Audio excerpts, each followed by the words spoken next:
She gave him 8 years.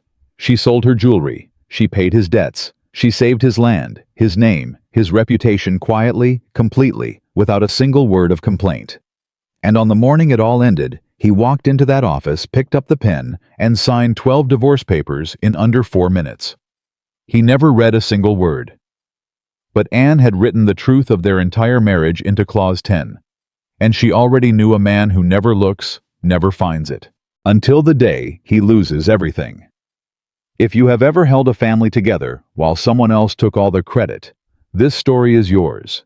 Stay with me. England, Yorkshire, January 1818. The fire in the solicitor's office had been burning since morning, but the room never seemed to get warm. Charles Pembroke kept his hands folded on top of the leather-bound folder sitting in the center of his desk. He had been a solicitor for 31 years.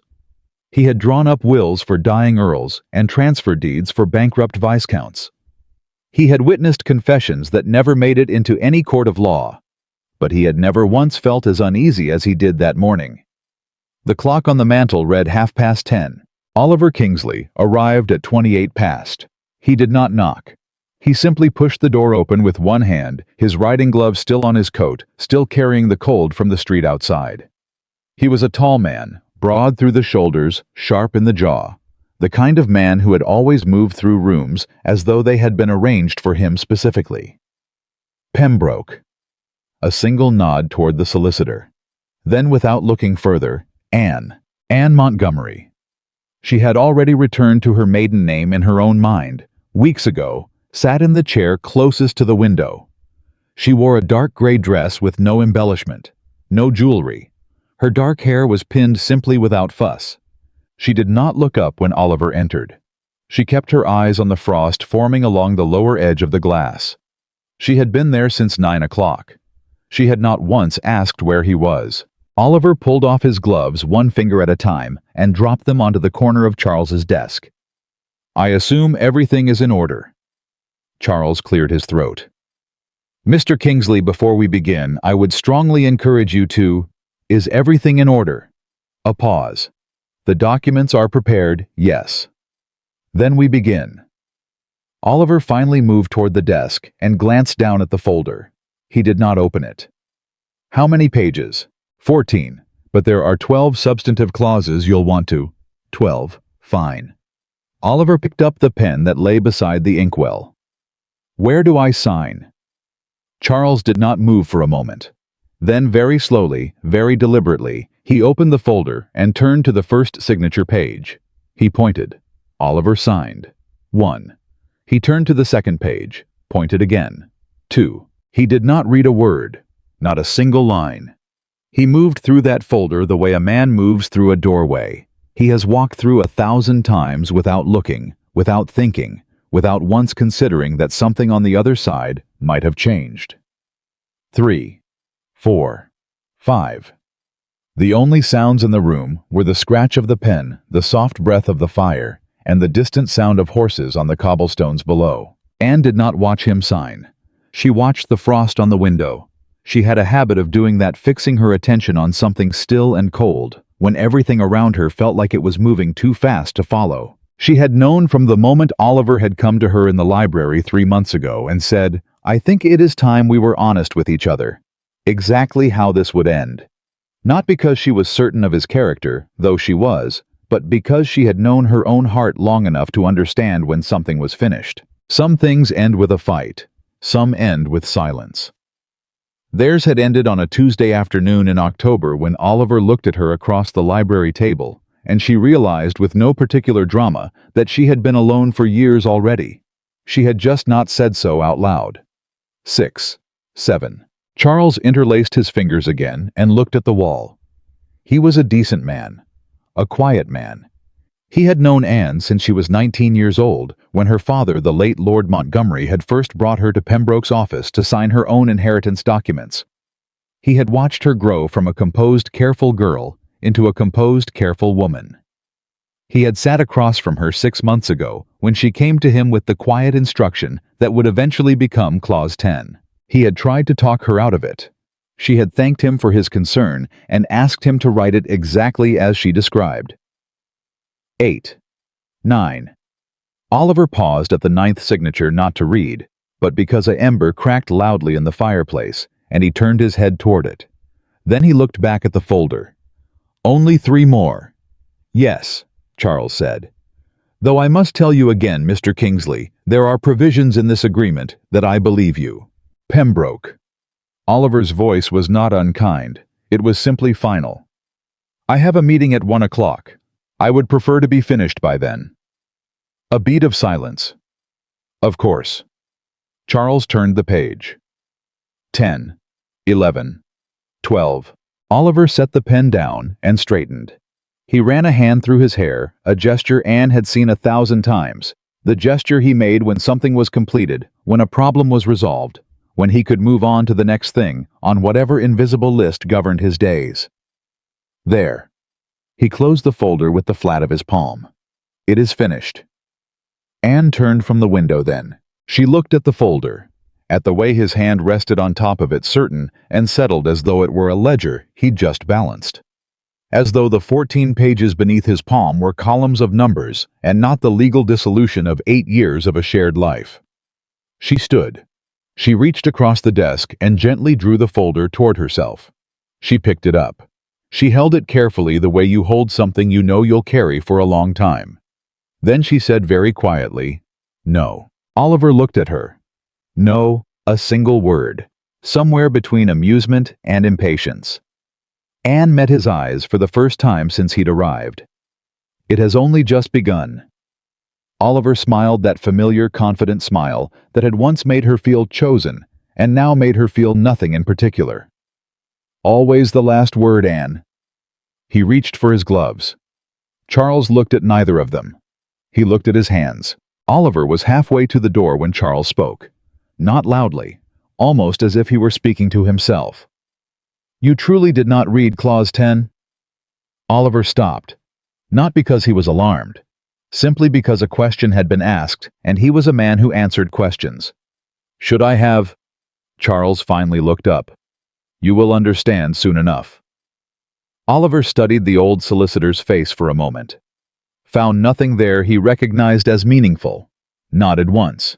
Then he was gone. The door did not slam. That was the thing about Oliver Kingsley. He never slammed doors. He simply closed them firmly with a click and moved on. Anne stood in the office for a long moment after he left. I'm sorry, Charles said. He may yet, he won't. Anne shook her head slightly. He didn't read it, Charles. He never will. Not until something forces his hand. She paused. And by then it won't matter. Charles came around the desk slowly and stood beside her. He was 63 years old, and he moved like a man who had learned not to rush. Are you certain you want to leave it this way? I'm certain. She opened the folder herself briefly to the page she knew by heart. Clause 10. She ran a fingertip along the top edge of it without reading the words she didn't need to. He'll find out eventually, when the accounts run dry, when the tenants come looking, when the autumn harvest fails because no one told the foreman about the drainage repairs. And then, Anne closed the folder again and looked at the fire. Then he'll understand something he should have understood 8 years ago. A breath. Not bitter, not sad, simply even. That I was never invisible. He just never looked. She set the folder back on the desk. She picked up her gloves. She said, "Thank you, Charles, for everything." And she walked out of the office, not quickly, not slowly, with the measured, unhurried step of a woman who had already decided where she was going. Kingsley Hall sat 4 miles outside the village of Ashworth, along a road that turned to mud every winter and back to dust every summer. It was a handsome estate, not grand by the standards of the great houses farther south, but solid, respectable. The kind of property that announced its owner had family money, old timber, and the sense not to spend beyond his means. Oliver had inherited it at 22 from an uncle who had died without a direct heir. He had arrived at Kingsley Hall for the first time in the spring of 1804. Young, confident, already accustomed to managing things, and surveyed his inheritance with the efficient eye of a man tallying assets. The house needed work. The grounds needed organization. The tenant farms needed proper accounting. He hired a steward. He hired a groundsman. He turned most of his attention back to his other business interests in Leeds and simply assumed, because everything around him had always simply worked, that Kingsley Hall would continue to run itself. He married Anne Montgomery 2 years later in 1806. She was 23. He was 25. She was the younger daughter of a modestly respected Yorkshire family, not wealthy, not titled, but educated and capable in the quiet, unshowy way that certain women are, who have grown up doing things with their hands and their minds without much praise for either. Oliver had liked that about her. She was practical. She was calm. She did not make scenes or demands. She organized their household with a competence so natural it became invisible, which is to say, he stopped noticing it almost immediately, the way a man stops hearing a clock once it keeps good time. What Oliver did not know, what he had never asked, and so never learned, was that Anne had been doing considerably more than managing household staff. It had started in the winter of 1811, the second year after Oliver's steward had quietly embezzled 18 months of tenant rents and disappeared to the continent before anyone had caught on. Oliver had been in Leeds when the steward vanished. He'd come back furious, rearranged a few accounts, hired a new man, and declared the situation handled. What he did not know was that 3 of the tenant families, the Hargroves, the Selby brothers, and old Mrs. Tanner, who worked the eastern field with her 2 sons, had fallen behind on rent during the gap. Not out of carelessness. Out of poverty that had a specific history: a bad harvest the previous summer, a sick horse, a flooded irrigation channel that nobody had bothered to repair for 3 years, because the old steward had been routing the repair funds elsewhere. The new steward looked at the ledger and saw 3 delinquent accounts. He began drafting eviction notices. Anne found out on a Thursday afternoon when Mrs. Tanner's oldest boy knocked on the back kitchen door with his cap in his hands. She had gone to the estate office herself, reviewed the actual accounts, spoken with each family, inspected the irrigation channel, and then come back and sat at her writing desk for a long time. Then she opened her jewelry box. She did not take everything. That first time she only sold 1 piece, a garnet bracelet her grandmother had left her, the one with the gold setting. She took it to a jeweler in the village and came back with enough to clear all 3 rent accounts, commission the channel repair, and buy the Hargrove family's sick horse from them outright, so they would not have to bear the vet costs. She told Charles Pembroke, who managed the estate's legal affairs and had known her family for decades. She told him very calmly what she had done and why, and she asked him to keep a private record of it. He had looked at her for a very long time. "Mrs. Kingsley," he said finally, "your husband should know about this." "Perhaps." She folded her gloves in her lap. "But if I tell him, he will insist on resolving it himself. And he will resolve it the way he resolves everything, quickly from a distance, in a way that covers the immediate problem without understanding the deeper one." She looked at Charles steadily. "The channel needs maintenance every spring. Someone needs to know that. Someone needs to be there to notice. I will be there. Oliver will not." Charles said nothing. "Just keep the record," Anne said. "Please." He kept the record. That was 1811. Over the next 6 years, there were other records. The summer of 1812, when a late frost destroyed half the barley crop across the estate's leased farms. Anne had sold a diamond hair comb, a piece her mother had given her on her wedding day, to purchase emergency grain stocks that she quietly distributed through the village vicar, so the families would accept it without shame. The winter of 1813.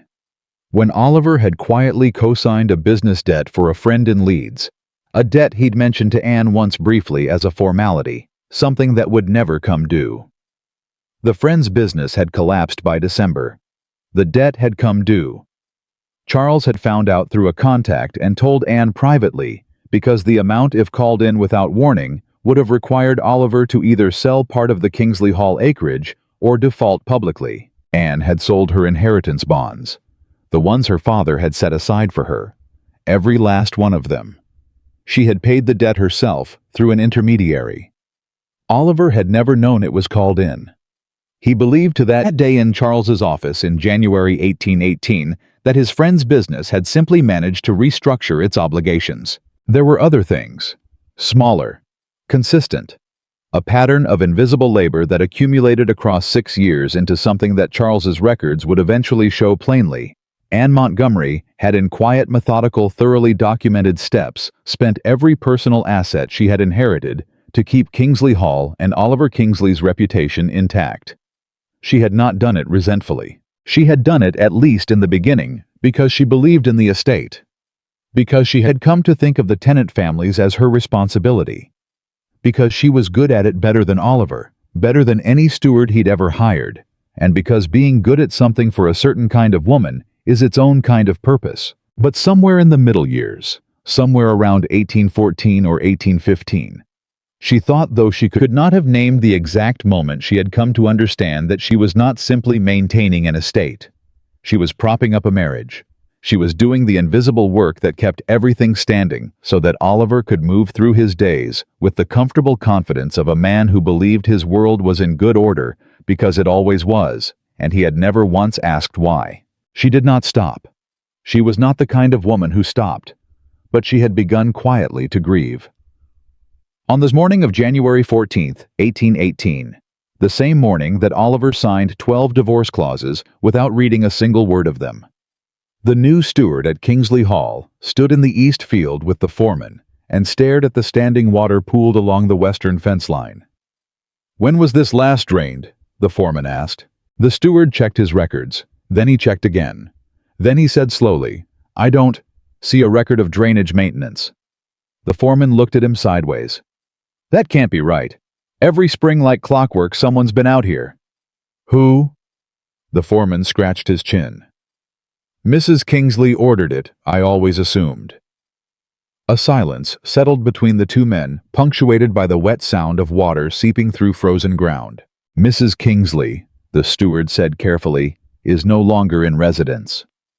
The foreman looked at the field for a long moment. Then he looked back at the steward. "Then I reckon," he said quietly, "you'd best start making some arrangements." Oliver Kingsley rode back to Kingsley Hall from the village at just past 2 in the afternoon. His meeting in Leeds had been postponed.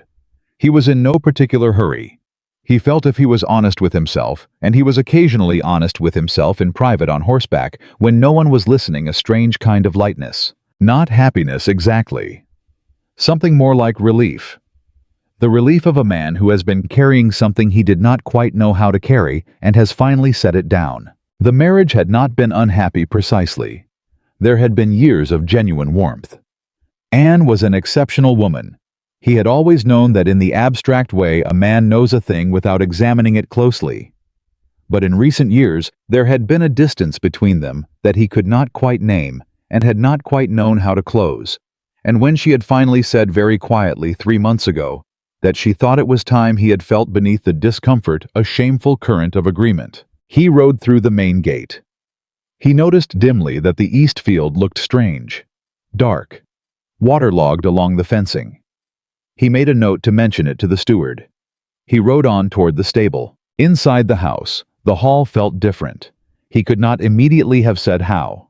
It was not emptier exactly.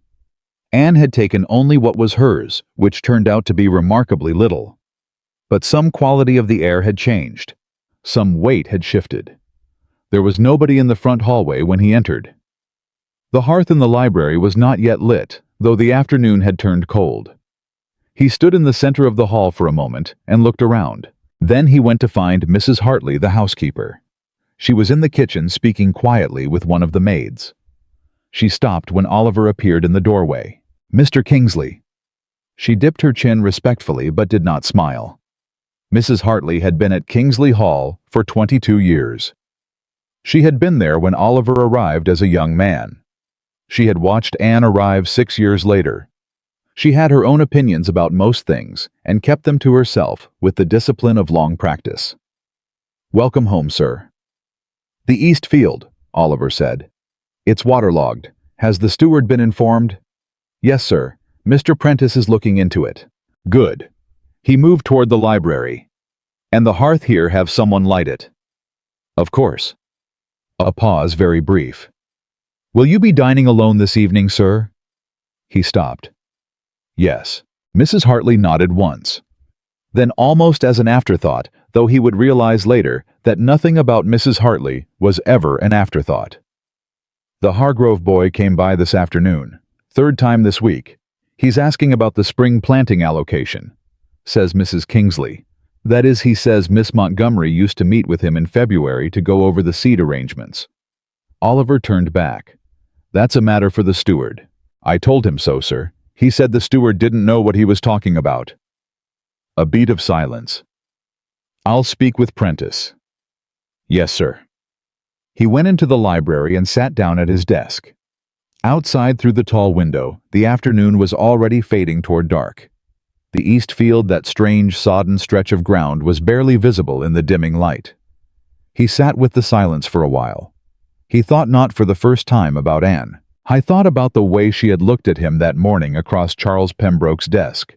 Not with anger, not with grief, but with something much harder to dismiss. Recognition. She had looked at him the way a person looks at something they have studied for years and finally stopped hoping to change. He reached for the stack of correspondence on his desk. There were 6 letters, all addressed to him, 3 of which had clearly been redirected from earlier dates. He opened the first one. A supplier in Leeds, confirming a seed delivery. Strange he hadn't ordered seeds. He turned the letter over. The notation on the back in someone else's hand read, Annual Account MM. He opened the second letter. Another supplier. Timber. A standing order for fencing material. Same notation on the back. The third letter was from a man named Wilkins, who identified himself as a land drainage contractor out of Harrogate. It was dated the previous November, and it confirmed a scheduled assessment visit for February to review the drainage channel on the eastern boundary of Kingsley Hall. Oliver set it down. He picked it up again. He looked at the M notation. He said nothing. There was no one to say anything to. Outside, the last light failed.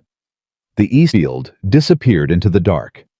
And Oliver Kingsley sat alone at his desk in the house that Anne had quietly kept from falling apart for 6 years, and felt for the first time in a very long time the specific chill of a man beginning to understand that he has been wrong about something important. He just didn't know yet how wrong. How much she had done. How long she had done it. Or what was written on page 10. Clause 10 was waiting for him. Patient. Still. Inevitable. The way truth always waits for the men who are too confident to look for it.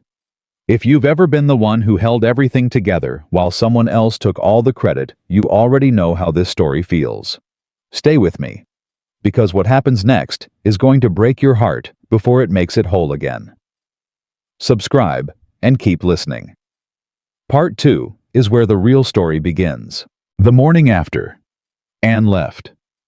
Oliver Kingsley woke up at 6 o'clock out of habit and lay in the dark for 4 full minutes before he understood why the house felt wrong. It was too quiet.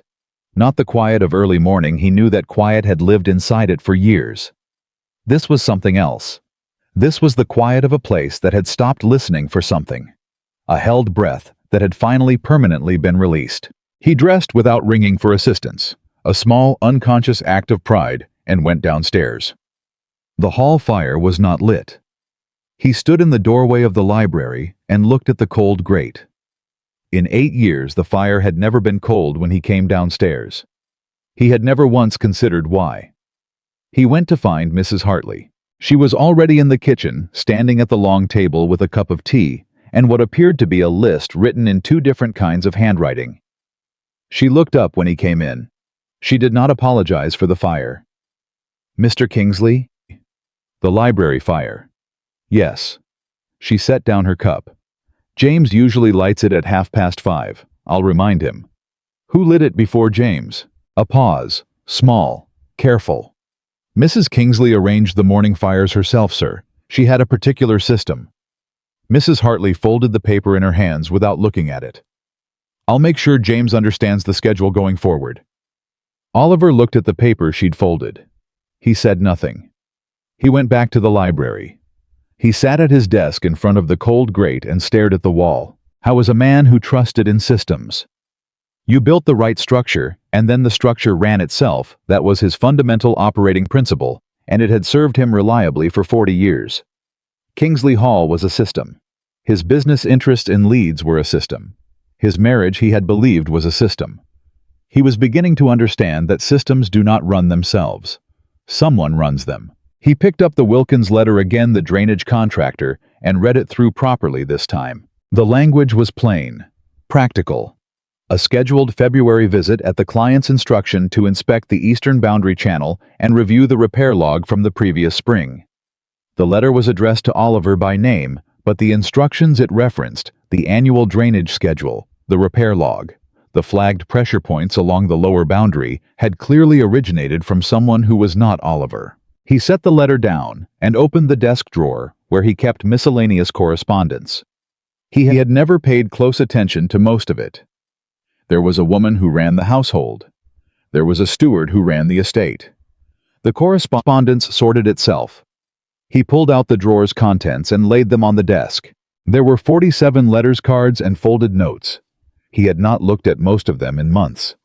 He went through them one at a time slowly, with the kind of concentrated attention he usually reserved for contracts. 31 of them had the M notation on the back. M for Montgomery. M for the woman he had assumed was simply managing the household. He kept going. A seed merchant. A timber supplier. A letter from a man named Arlo Brennan, who described himself as a tenant on the eastern field, thanking the lady of the house for personally mediating a boundary dispute between himself and the Selby brothers the previous April. Oliver had not known there was a boundary dispute. He had not known there were Selby brothers. He pushed back from the desk. He sat very still. Then he got up, put on his coat, and went to find Mr. Prentice the steward. Prentice was a capable man. He'd come with excellent references from a Derbyshire estate and had been at Kingsley Hall for 8 months, hired after the previous steward's retirement. He was 29 years old, meticulous in his record-keeping, and honest in a way that was occasionally uncomfortable. Oliver found him in the estate office, bent over a ledger with his coat half off and 3 separate account books open around him. Prentice looked up. He had the expression of a man who had been finding things out and was not enjoying what he was finding. "Mr. Kingsley." He straightened. "I was about to send word. There are several matters I need to discuss with you. The East Field first." "The East Field." Prentice closed the ledger slowly. "Yes. The drainage channel along the eastern boundary needs to be assessed. There appears to have been a standing arrangement to have it professionally inspected each February. And I wasn't informed of it when I took the position. I don't have the history. I don't have the contractor's records. I went looking this morning for documentation on the channel's maintenance, and I found almost nothing in the official estate files. Where is the documentation?" Another pause. Longer. "I believe it was maintained separately by Mrs. Kingsley." Oliver said nothing. "There's more," Prentice said, and he reached for one of the open account books. "The tenant allocation accounts the seed arrangements, the equipment loans. There are about a dozen standing arrangements with the families on the estate that I've been trying to reconcile with the official ledgers. They don't appear in the official ledgers. At all. How is that possible?" Prentice turned the account book around and pointed to a column of figures. "Because they weren't financed through the estate accounts, sir. Someone was funding them independently. The estate ledgers show clean numbers, no shortfalls, no debt. But looking at what the tenants have been receiving, compared to what the estate was budgeted to provide." He ran his finger down the column. "There's a gap. Several £100 annually across 6 years that I cannot account for." The office was very quiet. "Several £100, Oliver repeated. Conservatively. Prentice straightened and met his employer's eyes with the careful neutrality of a man delivering genuinely bad news. "I could be wrong. I don't have all the information. But it appears to me that Kingsley Hall has been supplemented, significantly, from a source that isn't in any of these books." Oliver put his hand on the desk. He looked at the account book, the clean, balanced figures, the numbers he had glanced at quarterly and found perfectly in order season after season, year after year, without once asking himself why an estate that had suffered bad harvests and lost a steward to embezzlement, and had a landlord who spent half his time in Leeds, should look so consistently effortlessly solvent. Because it was never effortless. He just never saw the effort. He left Prentice standing in the estate office without another word. He went straight to the stable, saddled his horse himself. The groom was nowhere in sight, and rode hard to the village. Charles Pembroke's office was on the high street above a dry goods shop. Oliver had been to it perhaps twice in 4 years. He took the stairs 2 at a time and knocked once before walking in. Charles looked up from a letter he was reading with the resigned expression of a man who had been expecting this visit for some time. Oliver. The estate accounts. Oliver did not sit. The standing arrangements with tenants, the drainage maintenance, the seed allocations. He crossed to the desk. Where is it, all of it? The real record? Charles was quiet for a moment. He had known this day would come. He had imagined it, many times had rehearsed in his mind how he would handle it. He reached into the lower drawer of his desk and withdrew a bundle of documents tied with plain brown ribbon. He set them on the desk in front of Oliver. "I've been keeping this," Charles said, "for 6 years. Oliver sat down then. Not because he chose to, but because his legs seemed to make the decision for him. He pulled the ribbon loose. The first page was a simple record. Date, item, amount, recipient. On the right-hand side of each entry, a one-line note explaining the purpose. He read it slowly, and the more he read, the more the thing in his chest tightened. January 1811. Garnet bracelet, £22. Tenant rent arrears, Hargrove Selby Tanner families. Channel repair, east boundary. June 1812.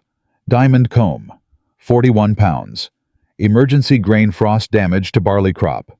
Distributed via St. Mary's Vicar. December 1813. Inheritance bonds, partial liquidation. £114. Private debt settlement. Kingsley financial obligation leads. He stopped at that one. Read it again. His debt. The one he had believed was never called in. He turned to the next page. The next. The next. The handwriting was Charles's. But the decisions, the choices, the purchases, the quiet, consistent, methodical redistribution of Anne's personal wealth into the foundations of his estate, and the stability of his name, those were Anne's. He reached the final page. 6 years of records. An itemized accounting of everything she had sold, everything she had given, everything she had arranged and managed and carried silently without complaint, without acknowledgement, without a single request for credit or gratitude. At the bottom, in a different hand, her hand, there was a single line. For the record. Not for recognition. Oliver stared at that line for a very long time. When he looked up, his voice came out different than he expected.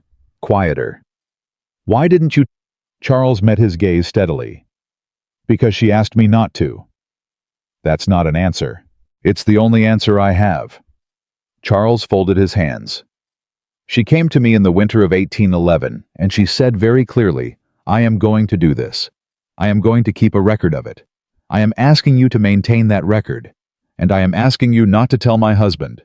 And I asked her why, and she said—" He stopped. Oliver waited. "She said, because I want a husband, not a debtor." The word landed in the room like something thrown from a height. Debtor. Not because she thought of him that way, but because she knew she had understood with a clarity he had never managed what would happen if he found out.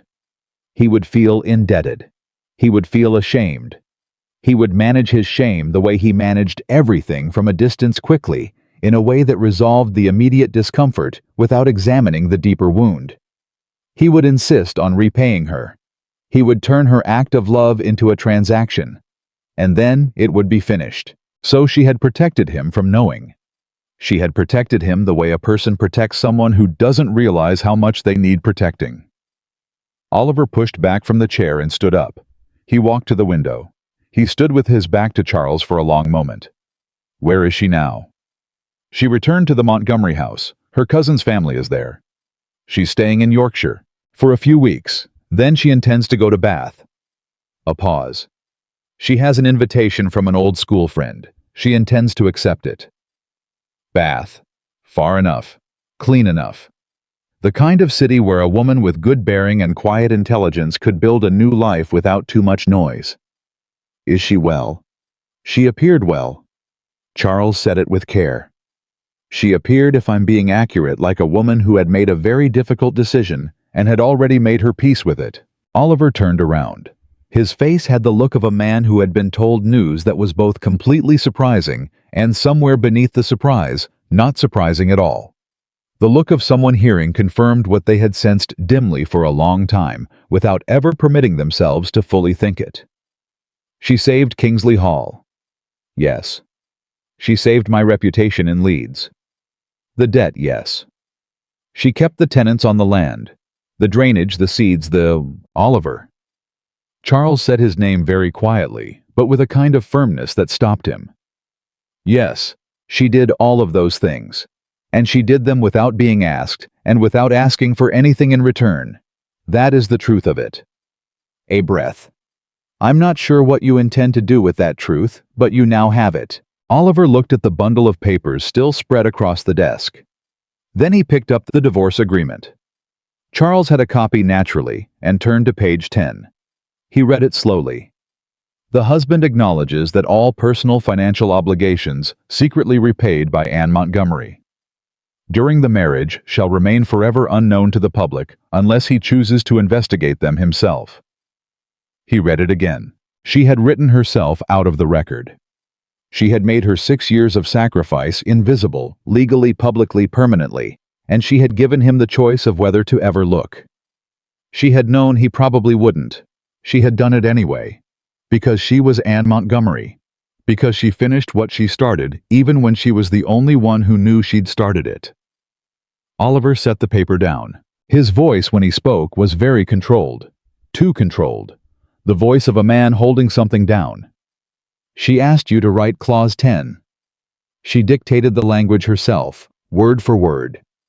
To protect me. Charles considered this. To protect herself, he said carefully. And yes, perhaps you too. Oliver picked up the record.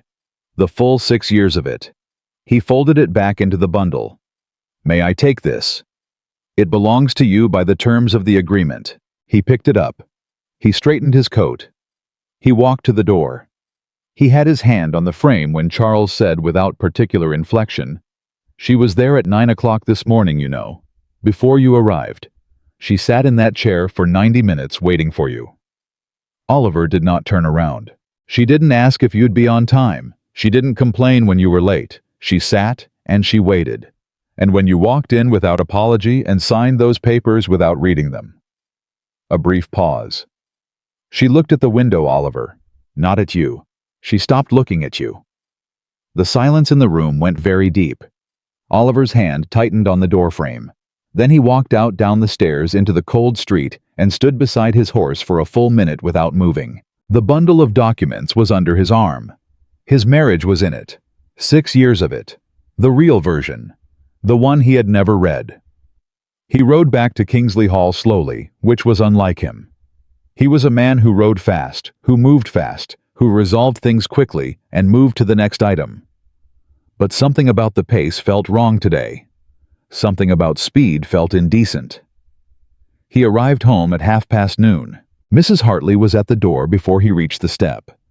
She had the particular look she wore when she had been deciding whether to say something and had resolved to say it. The Hargrove boy came again, she said. He's been waiting an hour. Oliver handed his horse to the groom. Send him to me. Library.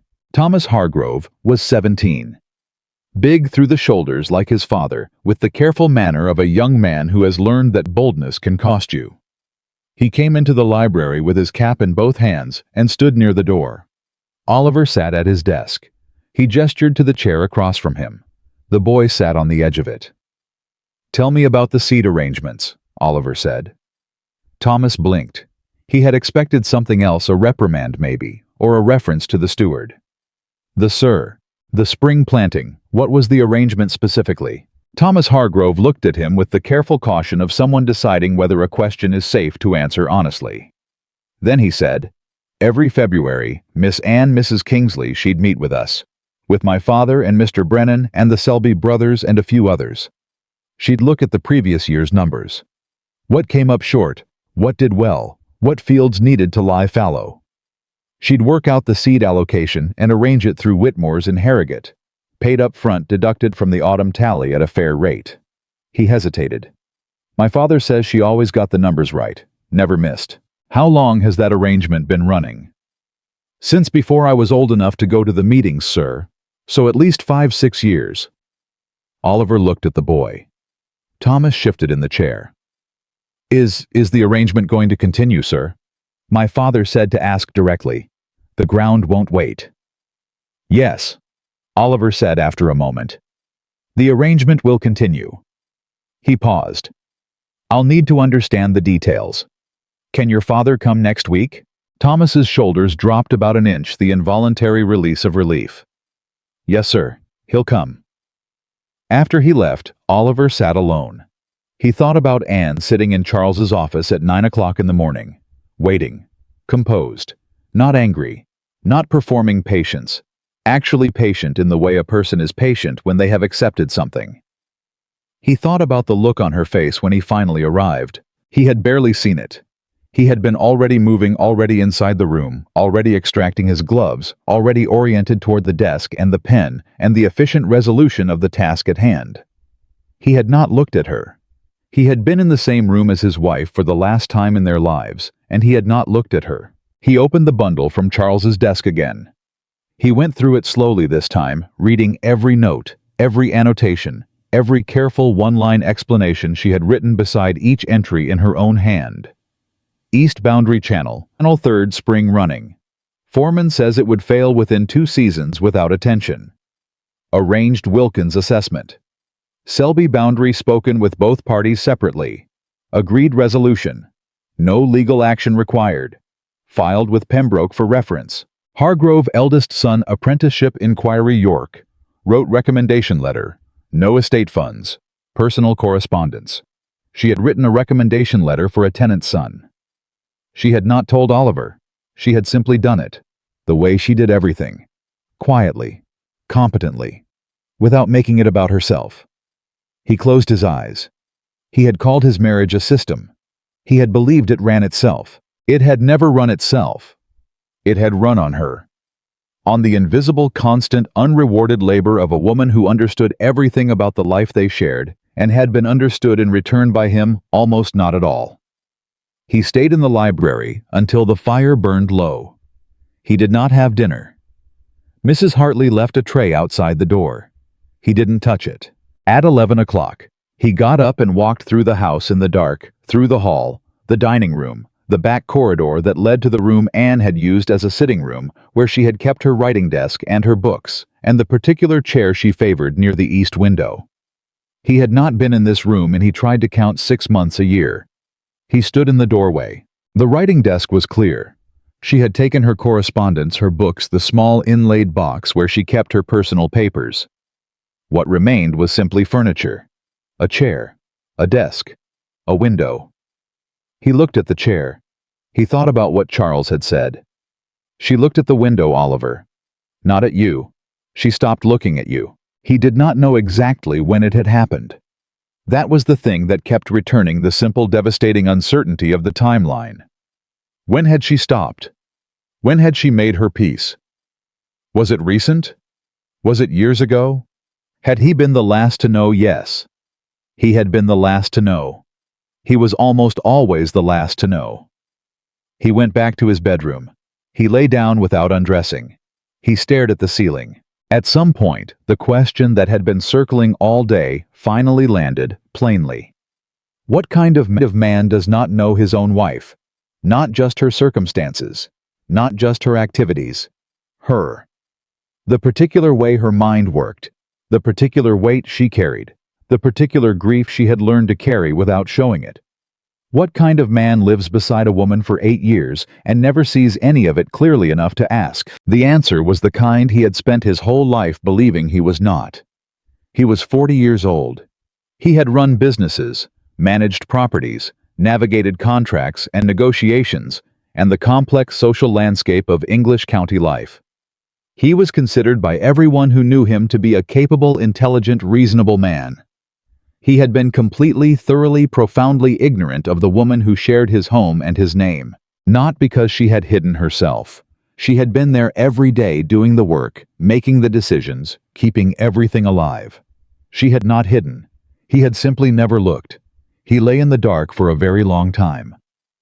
Outside, the wind picked up across the east field, that waterlogged strip of ground that needed Wilkins and his team, and the annual drainage work that Anne had arranged like clockwork for 6 years, and that Oliver had never once known was happening. He thought about Clause 10.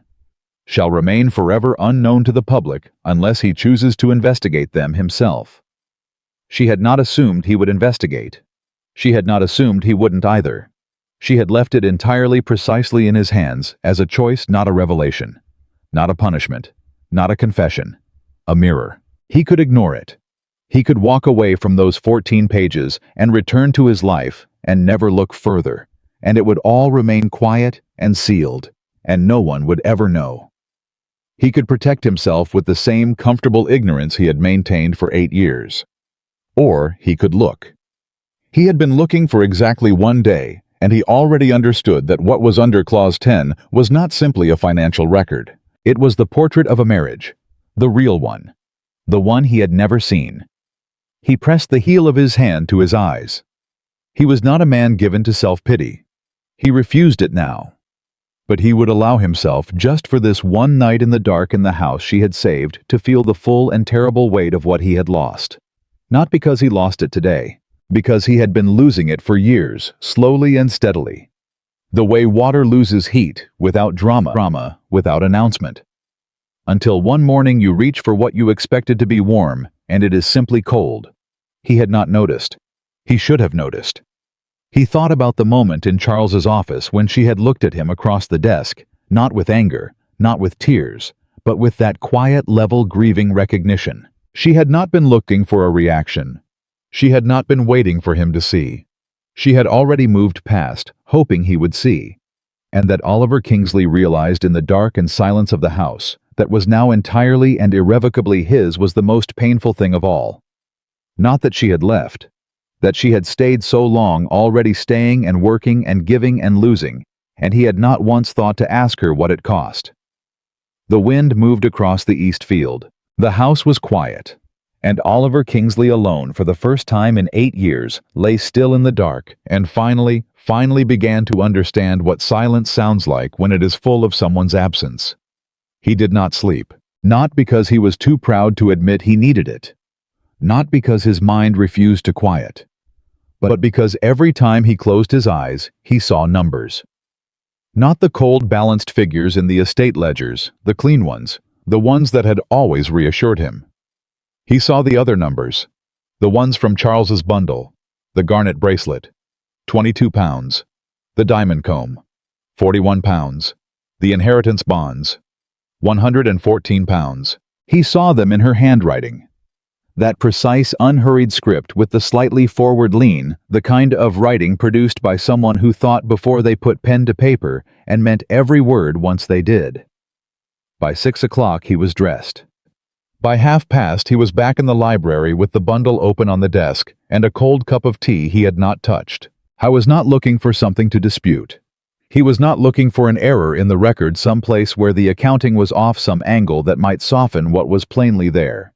He was simply reading, carefully, the way he should have read the divorce agreement, the way he should have read a great many things he had passed over, because passing over was easier than stopping. Mrs. Hartley came in at 7 to light the fire. She took one look at the state of the desk paper's spread ribbon, discarded the man behind it with the particular pallor of someone who had not slept, and said nothing. She lit the fire. She left. She came back 15 minutes later with fresh tea and a plate of bread, and set both on the corner of the desk without comment. Oliver looked up. "Thank you, Martha." He had not called her by her given name in years. She blinked very briefly. Then she nodded and walked out and closed the door softly behind her. He kept reading. The records were meticulous. That was Anne, meticulous in everything, even in the documentation of her own sacrifice. Date, item, amount, purpose, outcome. Each entry self-contained, self-explanatory. Each one a small story he had not been present for. He got to December 1814 and stopped. The entry read, "Personal loan secured privately." £48. Purpose Ellis family fire damage North Cottage. Repaid in full by Ellis family. August 1816. Interest refused. He set the page down. The Ellis family. He knew the name. Distant tenants, the far northern edge of the estate. He had a vague memory of hearing sometime in 1814 that there had been a fire, a kitchen fire minor, the cottage partially damaged. He had mentioned it to the steward. The steward had said it was handled. He had assumed handled meant estate funds. It had not. Anne had loaned the family money from her own pocket. A personal loan privately secured at no interest. And the family had repaid every penny 2 years later, which meant Anne had been quietly managing a personal creditor relationship with a tenant family for 2 years, while Oliver moved through his days entirely unaware. He had passed the Ellis cottage on rides across the estate. He had nodded to the father when their paths crossed near the village. He had not known. He turned to the next entry, and the next, and somewhere around the 30th page, around the winter of 1815, when the records showed a second partial liquidation of what remained of her inheritance bonds. This time to cover a shortfall when the spring crops underperformed.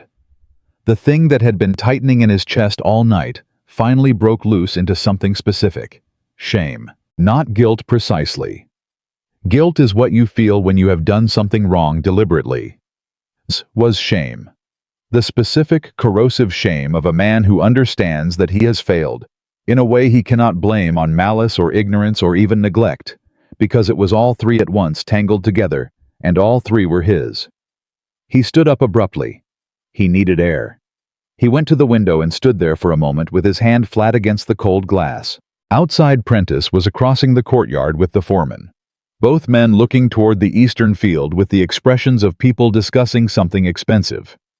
Oliver watched them. He thought about every conversation he had not had, every question he had not asked. Every evening he had come home from Leeds, or returned from a meeting in the village, and sat across the table from Anne, and talked about his business, his accounts, his dealings, his concerns, and she had listened, and asked sensible questions, and offered quiet observations that he had absorbed without attribution, and he had not once turned it around and said, "Tell me about your day. Tell me what you did today. Tell me what you're managing, what you're worried about, what you need." Not once. Not because he was cruel. That was the part that was hardest to hold. He had not been cruel. He had not been dismissive or contemptuous. He had simply been absent. Structurally, philosophically absent, the way a man is absent when he has decided without quite deciding that the world runs a certain way, and his role in it is specific, and the people around him occupy their positions quietly and competently, and do not require investigation. He had treated his wife the way he treated his estate, as a system. He walked back to the desk. He picked up the last page in the bundle, the summary page that Charles had clearly prepared, and made himself read the total. He made himself look at the number. It was more than he had paid for his horse. More than the last 3 years of household running costs combined. It was in the plain language of a ledger, a significant portion of what a woman of Anne's original circumstances would have had to her name. She had given all of it, every last piece, and Kingsley Hall stood. His name stood. The tenants were on their land, the crops had been planted, the channel had been repaired, the debt in Leeds had been quietly settled, and Oliver Kingsley had moved through all of it, like a man walking on a floor. He has never looked down to see who is holding it up. He put the summary page face down on the desk. He picked up the divorce agreement. He turned slowly to Clause 10. He read it again.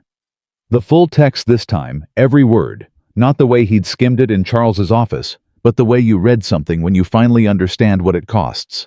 The husband acknowledges that all personal financial obligations secretly repaid by Anne Montgomery during the marriage shall remain forever unknown to the public, unless he chooses to investigate them himself. No claim shall be made by either party in any court of law, civil or ecclesiastical, regarding the aforementioned obligations. The wife waives all right to restitution. The husband retains all associated assets, properties, and reputational standing unconditionally. He waives all right to restitution. She had not just covered for him. She had legally, permanently, and voluntarily surrendered any claim to ever be repaid. She had signed it herself. In that office, with Charles as witness. The morning he had walked in 22 minutes late and signed 12 clauses in under 4 minutes. The morning she sat at 9 o'clock and waited for him. The morning she looked at the window instead of at him. He set the agreement on the desk. He said very quietly to the empty room, "What have I done?" It was not a question, not exactly. He picked up his coat. He went to find Thomas Hargrove. Not because Thomas could help him with any of this, but because Oliver Kingsley was a man who dealt in concrete actions, and the only concrete action available to him at 7:45 on a January morning was to begin the work of understanding the place he had lived in for 14 years without ever truly knowing. Thomas was in the barn with his father. John Hargrove was 53, weathered down to something lean and deliberate, the kind of man who measured his words the same way he measured seed. Carefully, nothing wasted. He looked up when Oliver came in and did not immediately extend a greeting. Neither did Oliver. They stood in the barn and looked at each other for a moment. "Mr. Hargrove." Oliver did not arrange his posture into anything easier than it actually was. "I want you to tell me everything about the arrangements Mrs. Kingsley made with this farm, from the beginning." John Hargrove studied him.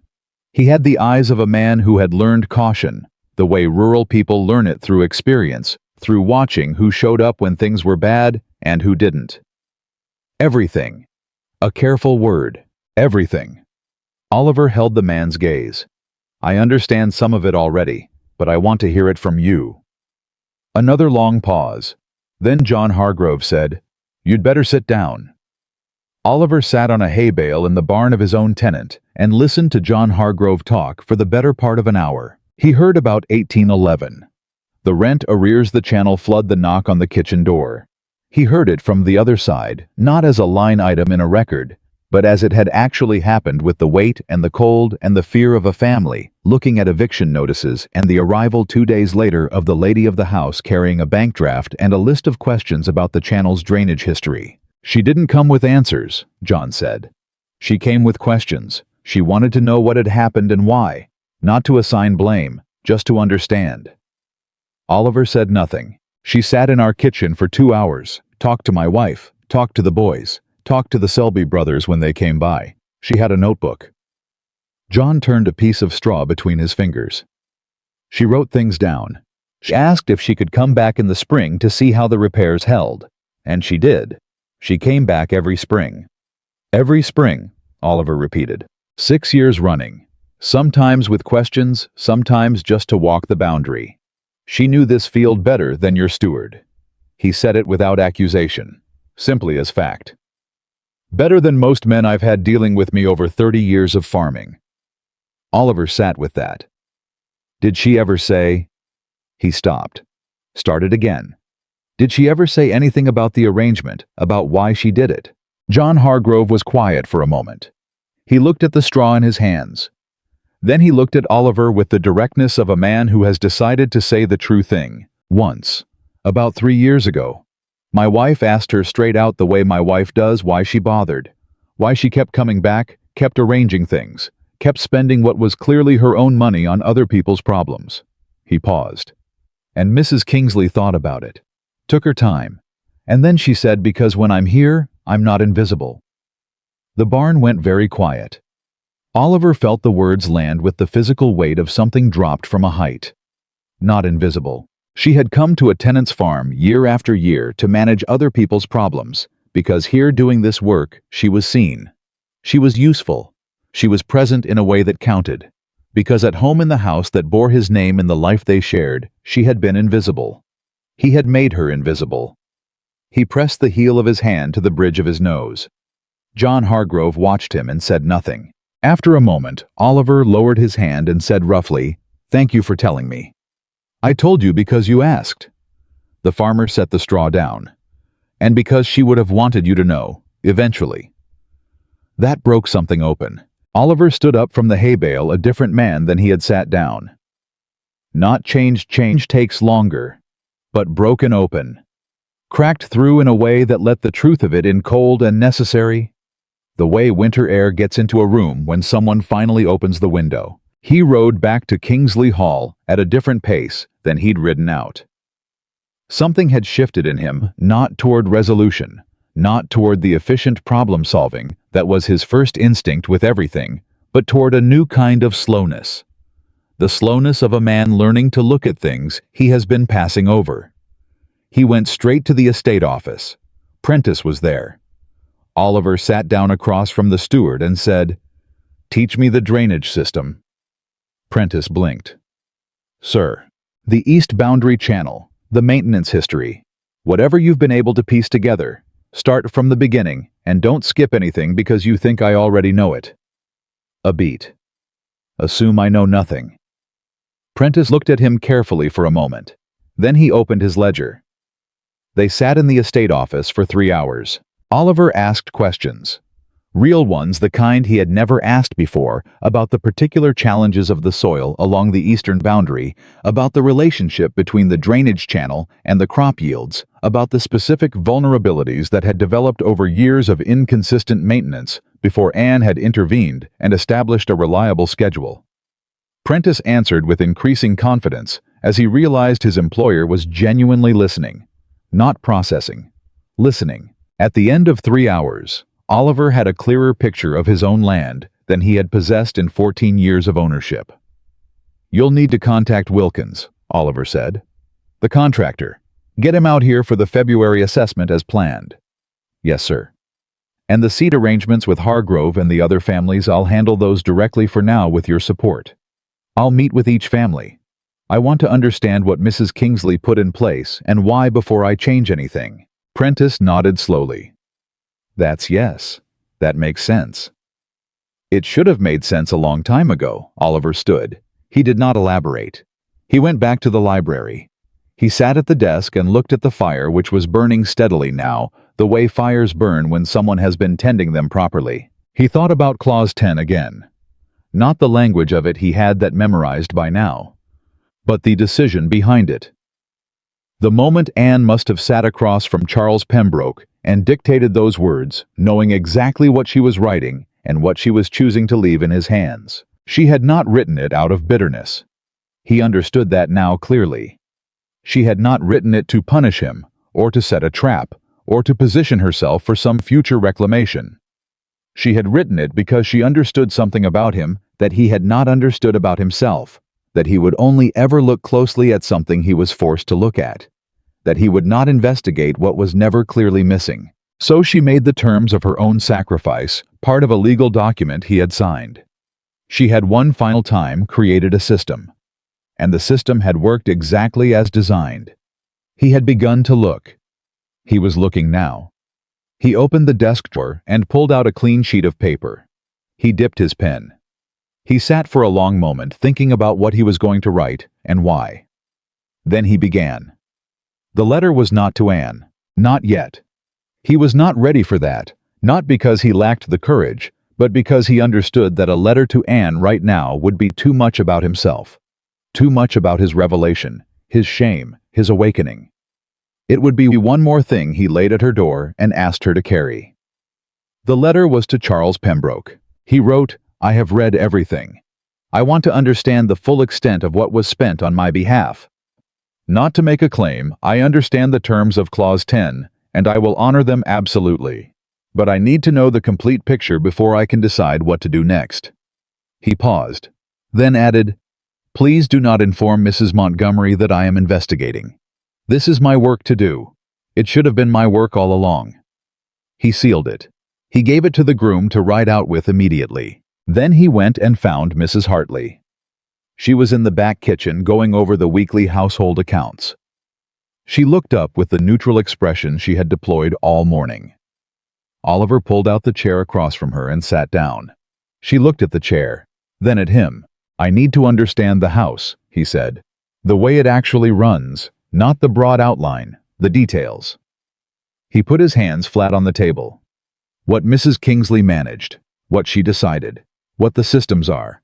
I need to know all of it, and I need to know what's going to fail first if no one accounts for it." Mrs. Hartley studied him for a very long moment. "That," she said carefully, "is going to take some time." "I have time." He meant it. For the first time in years, he was willing to spend his time on this, on the actual substance of the life he lived, instead of the surface management of it. Start where you think is most urgent. She put down her pen. She folded her hands. And then Martha Hartley, who had been at Kingsley Hall for 22 years and had kept her opinions to herself, for most of them, opened her mouth and told Oliver Kingsley the truth about his household. She did not soften it. He did not ask her to. She talked for 2 hours. About the relationships Anne had cultivated with the local merchants, the specific terms she had negotiated the suppliers who trusted Kingsley Hall, because of how Anne had handled the difficult winter of 1812, when payments were delayed, and she had personally visited each one to explain the situation and offer an arrangement. About the household staff, which ones Anne had mentored, which ones she had protected from Oliver's occasional brusqueness, which ones would leave if they did not feel the household was still being managed with the same fundamental decency. About the girl in the laundry room, who was supporting a sick mother. Anne had quietly increased her wages 18 months ago. Oliver had not known. About the cook, Mrs. Beale, who had been approached by a household in Leeds the previous autumn. Anne had matched the offer from her own money, not the household account her own, because she did not want Mrs. Beale to feel she had to leave. About the particular relationship Anne had maintained with the village vicar, Father Rennick, who served as the quiet conduit for charitable distribution to the families who would not accept direct help from the estate without feeling shamed. Oliver listened to all of it. He did not interrupt. When Martha finished, she looked at him steadily and said, "She was the reason this house worked, Mr. Kingsley. Not because it couldn't run without her, I imagine it will manage. But she was the reason it worked well. The reason the people in it felt cared for." Oliver put both hands over his face, just for a moment. Then he lowered them and said, "I know. I wasn't sure you did. I do now." A breath. "What do I need to do first?" Martha thought about it. "Match the laundry girl's wages from the estate account. Stop taking it from wherever it was coming from before." A pause. "And talk to Father Rennick. He'll be wondering what happens to the arrangement now. He thought the world of her." "I'll go this week." Martha nodded. She picked up her pen again. Then, without looking up, "For what it's worth, she never spoke badly of you. Not to me, not to anyone in this house. Whatever she was feeling, she kept it private." Oliver said nothing. "I thought you should know that." He stood up.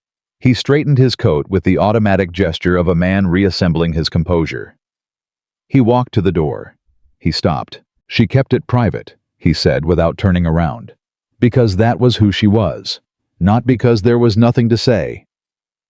Martha Hartley did not answer, but he heard in the silence that she agreed. He walked out. The afternoon had gone gray, the light flat and cold. He stood outside for a moment and let the cold hit him. He needed it. He needed something real and external against his skin to keep him anchored to the present, because the present kept threatening to give way to the long, backward view.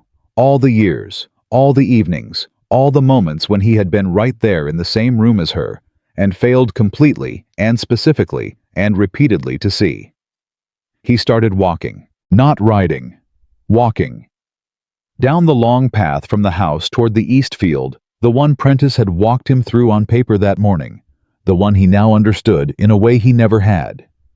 He walked out to the eastern boundary and stood at the fence line and looked at the sodden ground. The channel ran along the lower edge, almost invisible in the frost-hardened grass. He could see where the water was pooling. He could see it now because he knew what to look for, because he had spent 3 hours that morning learning to see it. He had owned this land for 14 years. He had never stood here and looked at it properly. He stood there for a long time. He thought about what John Hargrove had said. "When I'm here, I'm not invisible."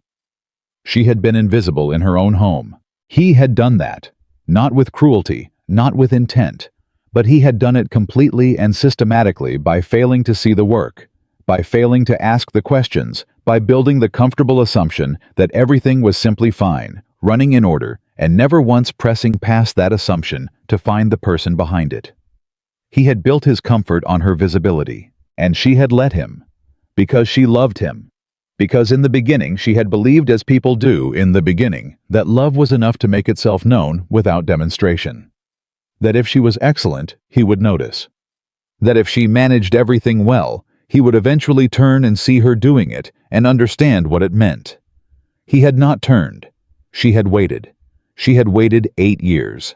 And then, one Tuesday afternoon in October, sitting in the library, across a table from her husband, she had simply stopped waiting. He crouched down at the edge of the channel. He put his bare hand in the half-frozen mud. He felt the cold of it.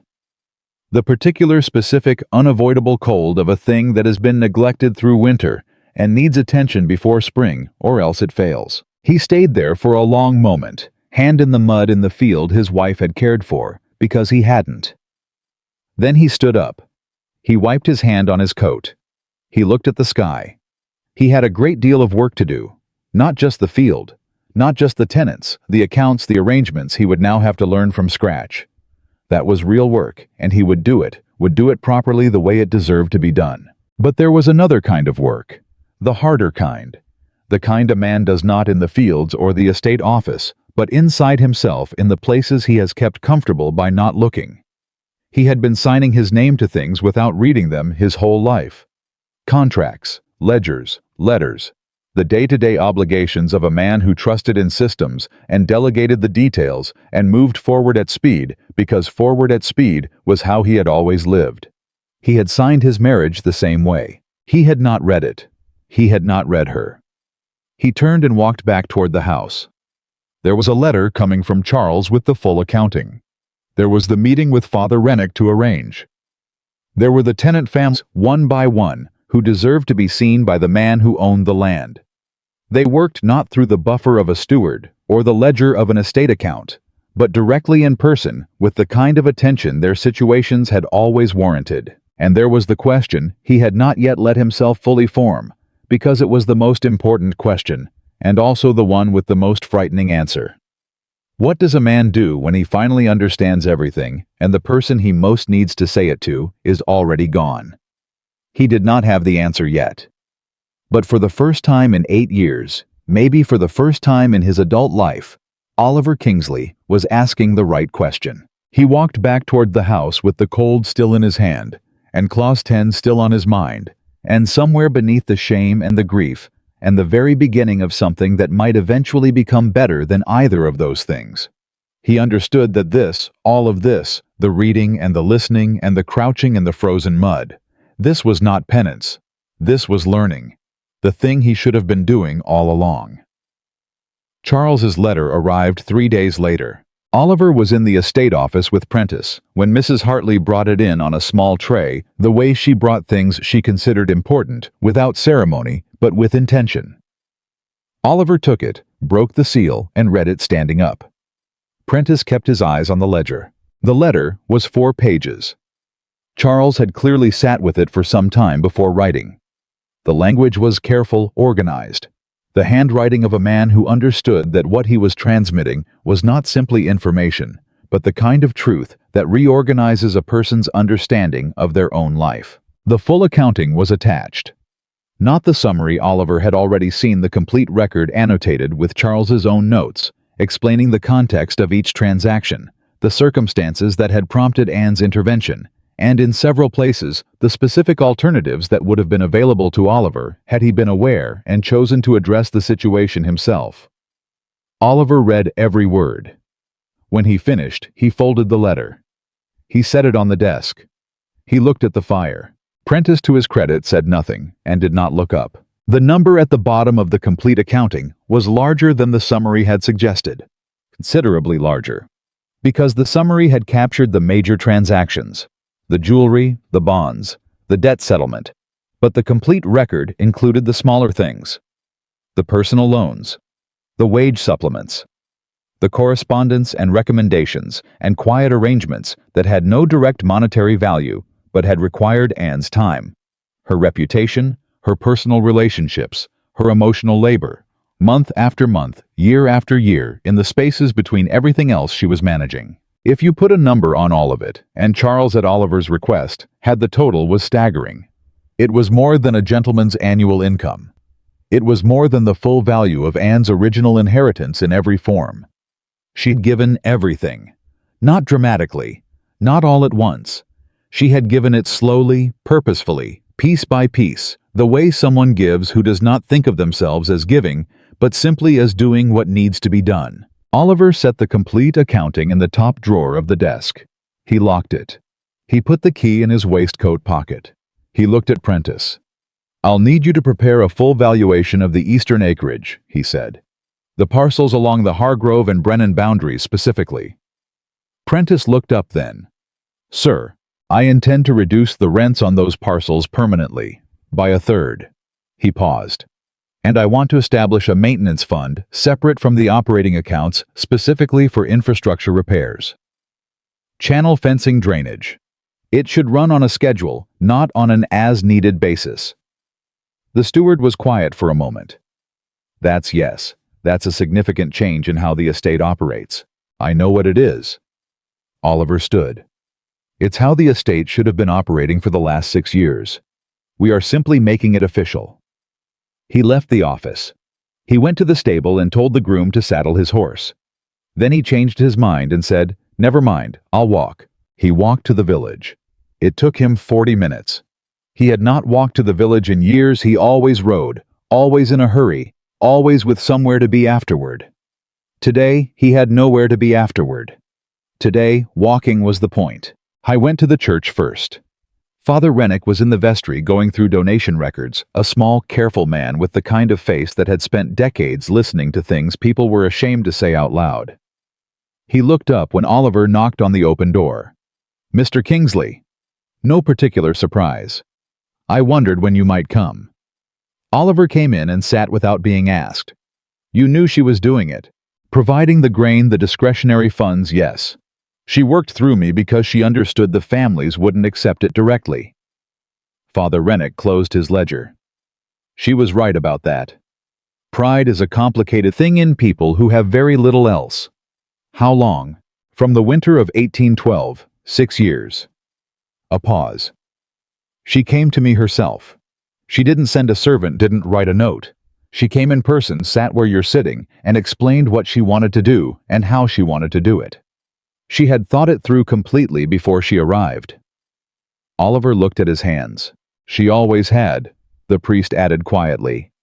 "Every arrangement, every decision. She came prepared. She listened. She adjusted when I told her something wasn't going to work the way she'd imagined. She never made it about herself." "Did she ever say—" Oliver stopped. He looked up. "Did she ever seem unhappy?" The priest considered him for a long moment.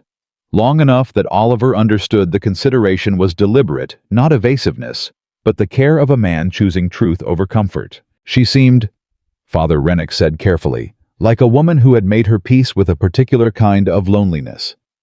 The kind that comes from being capable and present in a world that rewards neither sufficiently."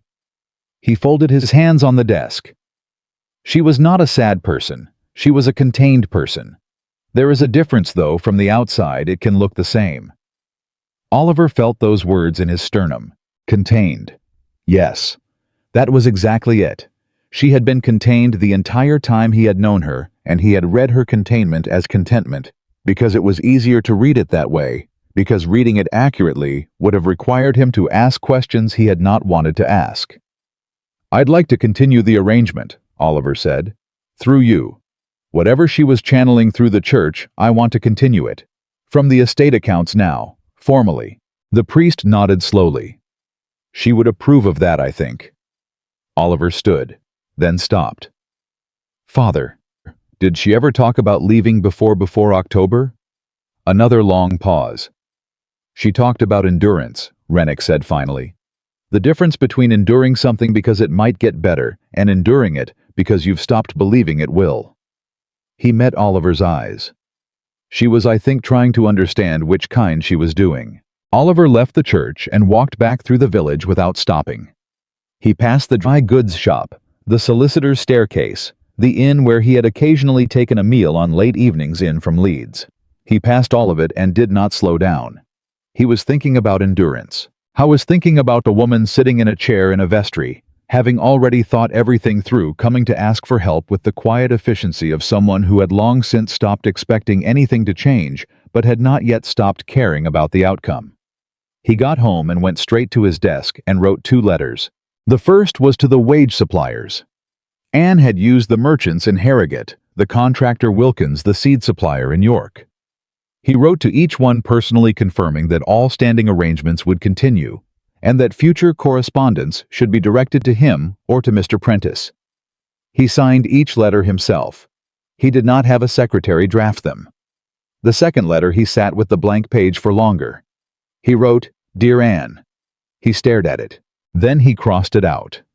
Not because he didn't mean it, but because a letter that started with "Dear Anne" and ended with "I understand now" was still fundamentally about him. His understanding, his revelation, his apology. She had been carrying his weight for 6 years. He would not make her carry his guilt too. He put the blank page in the drawer. He picked up a different sheet and wrote to Charles. Need to know the proper legal mechanism for a voluntary financial settlement made outside the terms of a divorce agreement. Not a claim, not a legal action. I intend to return what was taken as quietly as it was given. Please advise. He sent that one.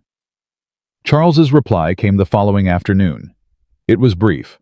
Oliver read it standing in the hall, still in his coat. The reply said, "You cannot force her to accept it. She has signed away the right to claim it. Any transfer would have to be made through an intermediary structured as something other than restitution, and only if she consents to receive it. I should also tell you, and I tell you this as a matter of professional obligation, that she is preparing to leave Yorkshire. I received word this morning that she intends to depart for Bath within the fortnight." A fortnight. Oliver read it twice. Then he put the letter in his coat pocket and stood in the hall for a moment, with the particular stillness of a man who has just understood that something he thought he had time to address is in fact urgent. He had been moving slowly, deliberately, learning the land, the accounts, the household, the systems she had built. He had told himself it was necessary, and it was necessary, it was right. But somewhere in the measured pace of the last week, he had been protecting himself from the harder thing. From the conversation he did not yet know how to have. From Anne herself. She was leaving in a fortnight. He did not ride to the Montgomery house that afternoon. He spent the afternoon instead with the Selby brothers walking their boundary fence, understanding the dispute Anne had resolved 3 years ago in a 2-hour conversation that Oliver had not known happened. He spent the evening with Mrs. Hartley, going over the household wage accounts, formally transferring the laundry girl's supplemented wage to the estate records, making official what Anne had been quietly funding herself. He worked. That was the thing. He did not know how to fix what was broken inside himself, but he knew how to work, and he worked with the specific driven attention of a man who has finally turned to look at what has been behind him all along. 3 days later, he rode to the Montgomery house. It was late morning, cold and clear, the kind of January day that looks bright from inside and bites the moment you step out.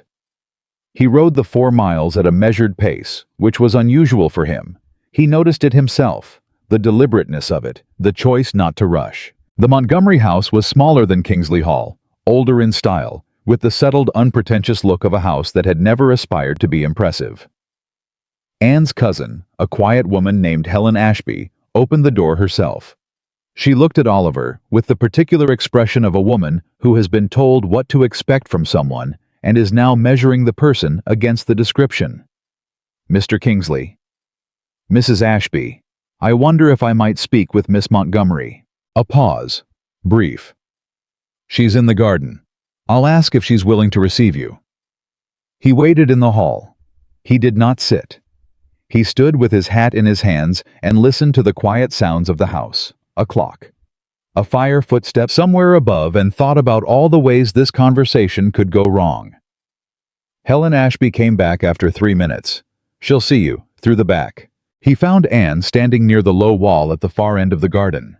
She was wearing a dark coat, and her hair was up simply the way it had been in Charles's office. She heard him coming across the frost-hardened path and turned. She did not look surprised to see him. She did not look pleased exactly. She looked composed. That word again. Contained. But something in the set of her shoulders told him she had known this moment was coming and had made her own preparations for it. He stopped a few feet from her. "Anne." She waited. "I read it," he said. "All of it. The records, the full accounting, the supplementary history Charles prepared." He paused. "I read Clause 10. "I know." Her voice was even. "Charles told me you'd been to see him." Oliver had asked Charles not to inform Anne. He registered this without reacting to it. Charles had his own obligations, and they were not solely to Oliver. "I went to John Hargrove," Oliver continued, "and to Father Rennick, and I spoke with Mrs. Hartley, and Thomas the Hargrove boy, and Prentice." He looked at her directly. "I've been trying to understand what you built, what you kept running." Anne's expression shifted slightly. Not softened, something more precise than that. Something more complicated. "Why?" The question was simple, direct, not hostile. Just Anne asking the real question the way Anne always asked the real question when given the space to do it. "Because I should have understood it while you were still here." His voice was level, but it cost him to keep it that way. "Because I should have been the one managing it. Because the fact that you managed it alone for 6 years, without once being asked or acknowledged, that's not a testament to your capability. It's a failure of mine." She looked at him. "I'm not here to ask you to come back," he added. "I know you have made your decision, and I have no standing to ask you to unmake it." He held her gaze. "But I need you to know that I understand now. What you did. What it cost. And I need you to hear me say plainly that I am sorry." Anne was quiet for a long moment. When she spoke, her voice was still level, but something in it had shifted, something very slight, like a door that has been held shut opening exactly 1 inch. "What did John Hargrove tell you?" "He told me about 1811, the rent, the channel. He told me you sat in his kitchen for 2 hours and asked questions instead of giving answers." Oliver paused. "He told me what you said to his wife, about why you kept coming back." Something crossed Anne's face then. Quick and unguarded, gone before it fully formed, but he saw it. The involuntary reaction of someone hearing a private thing spoken aloud. "She told him that," Anne said almost to herself. "He told me." Oliver took 1 step closer, not crowding, just narrowing the distance to where words didn't have to travel as far. "That you came back every year because it was the one place you were not invisible." Anne turned away. She looked at the wall. He let the silence sit.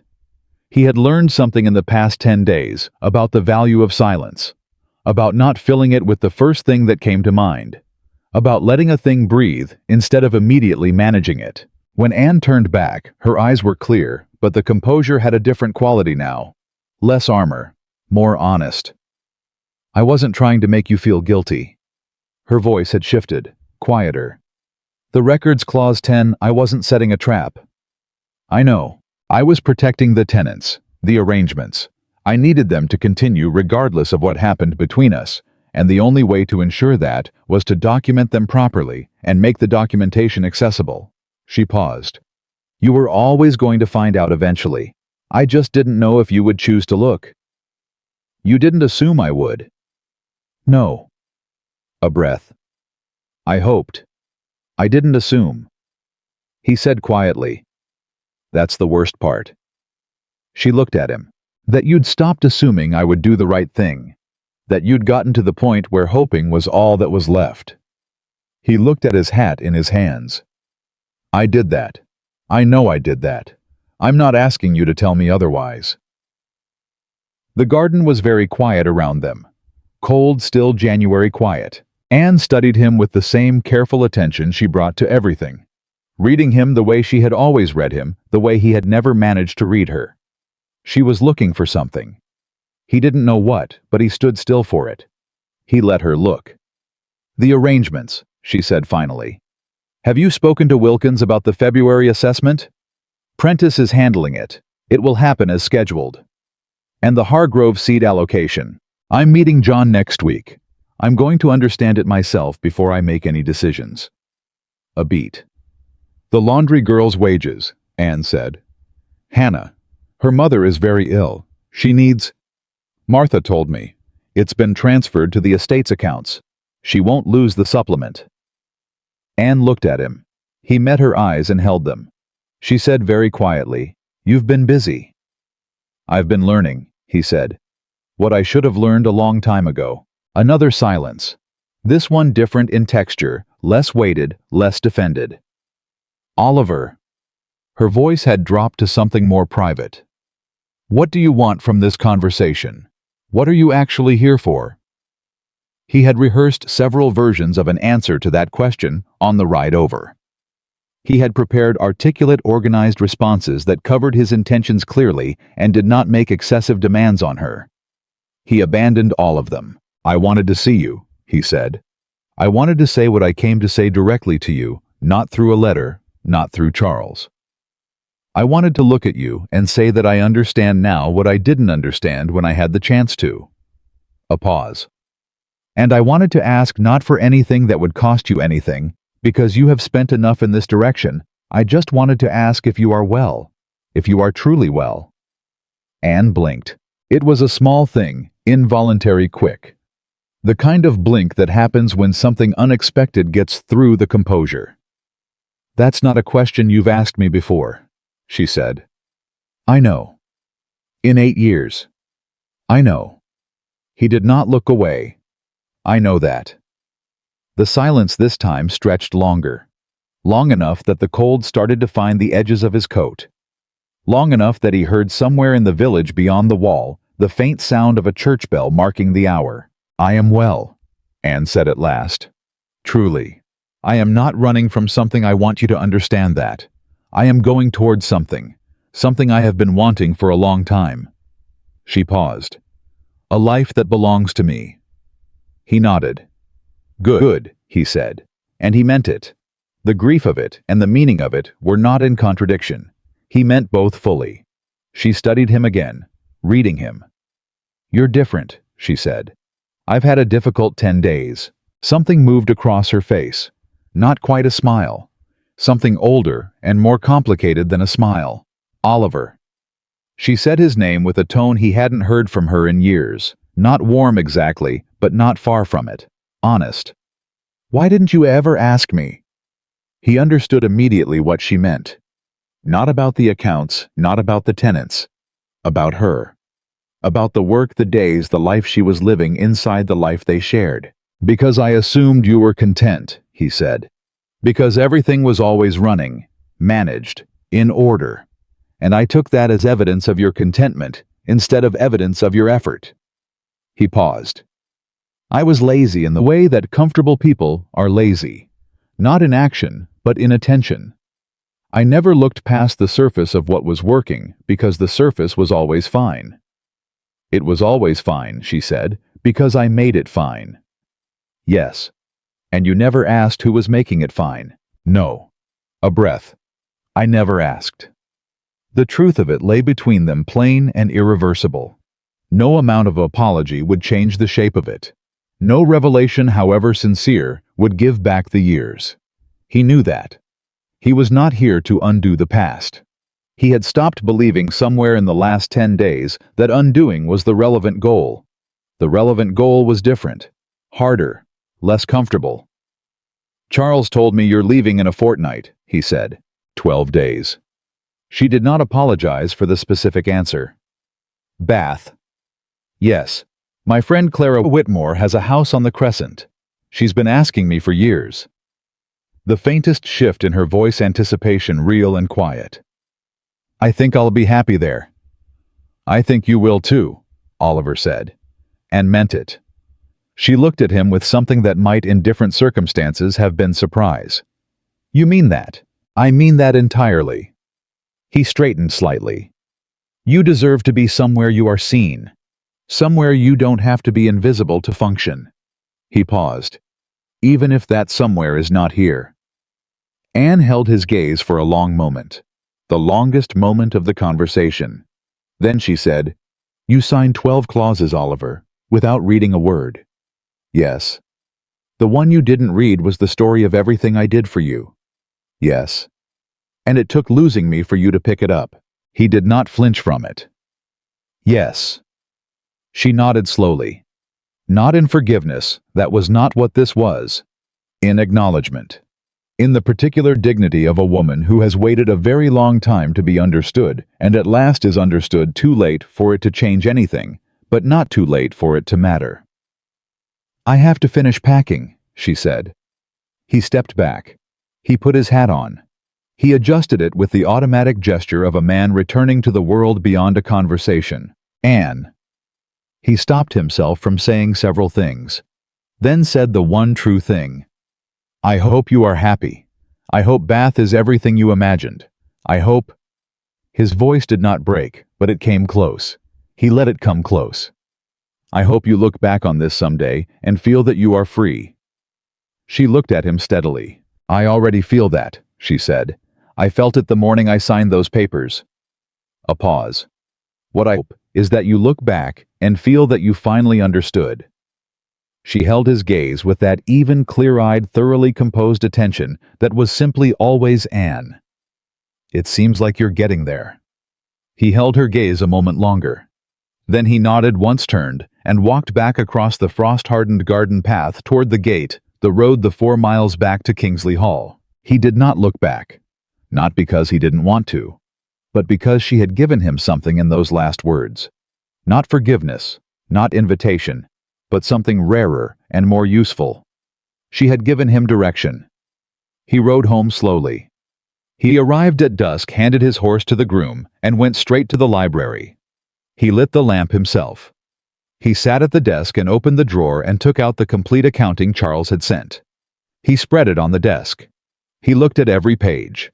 Then he took out a clean ledger, a new one unmarked, and he began to write. Not a record of what had been done to him, or what had been done for him. A record of what he was going to do. Specifically, concretely, in the language of actions rather than intentions. The rent reductions, the maintenance fund, the laundry girl's wage, Father Rennick's arrangement, the Hargrove seed meeting, Wilkins and the February assessment, the 12 letters he had written to the suppliers, the conversation with Mrs. Hartley that had lasted 2 hours, the walk to the eastern boundary in the frost.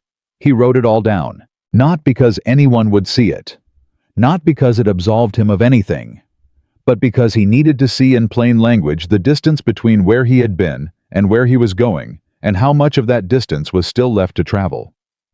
When he had filled 3 pages, he stopped.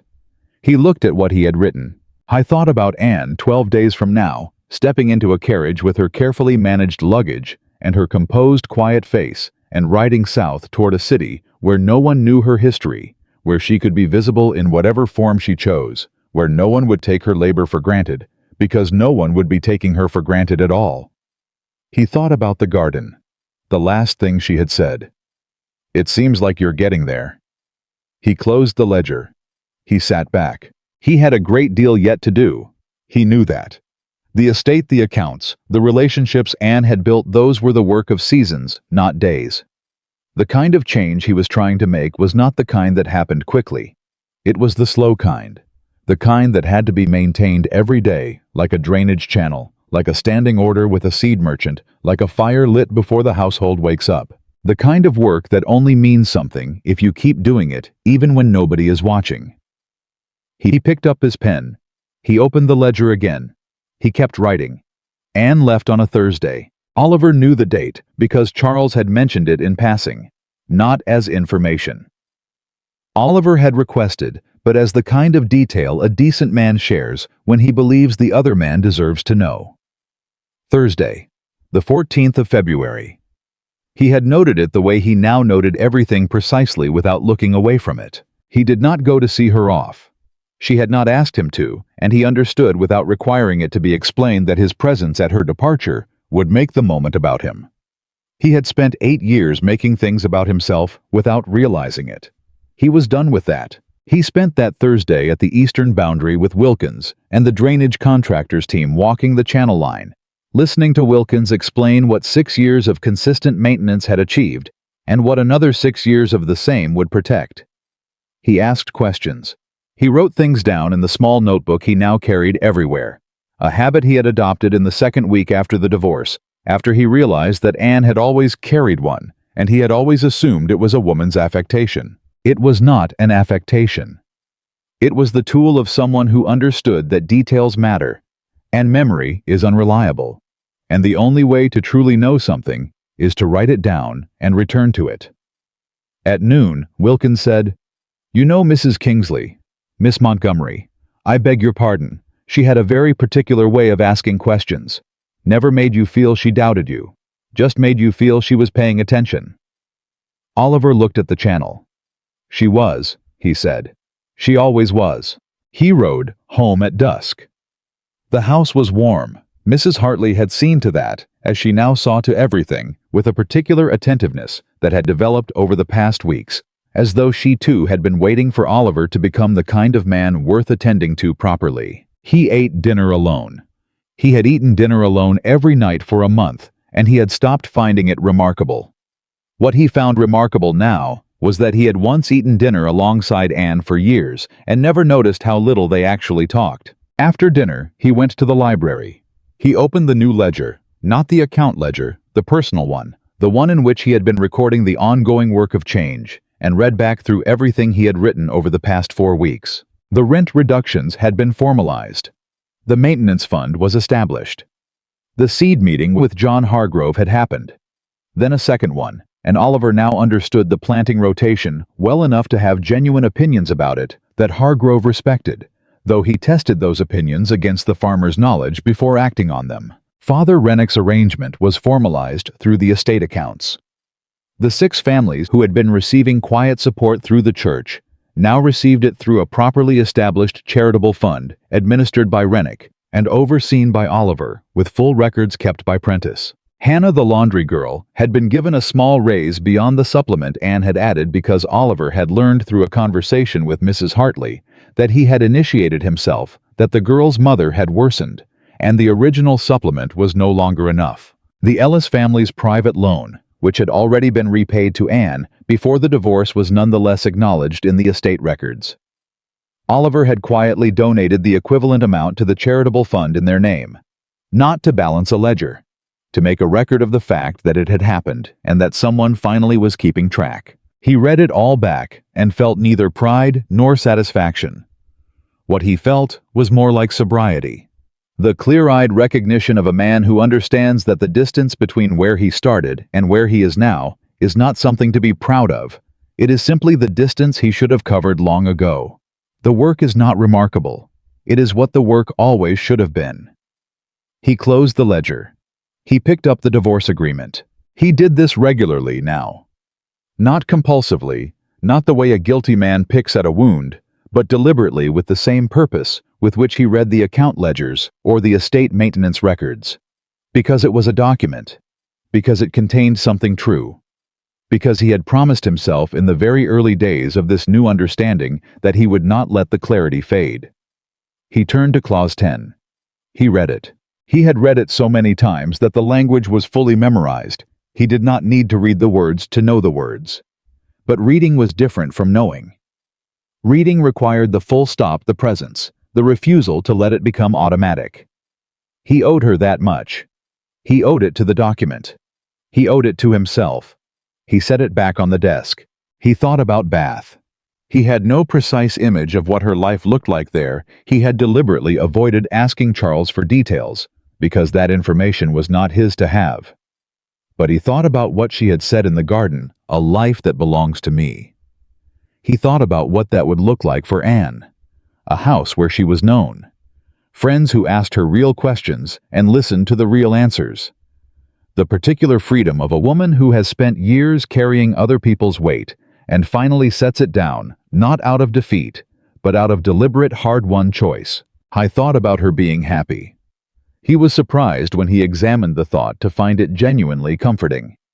Not bittersweet, not complicated, simply good. A good thing. That surprised him about himself.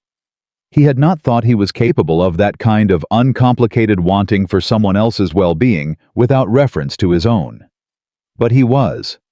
It turned out he was capable of things he had not known were in him because he had never been tested in the right direction. He got up and went to bed. He slept. He had been sleeping finally. Not the easy sleep of a man with nothing on his mind, but the deep, earned sleep of a man who has done actual work during the day and has something real to return to in the morning. Spring came. The eastern boundary channel held.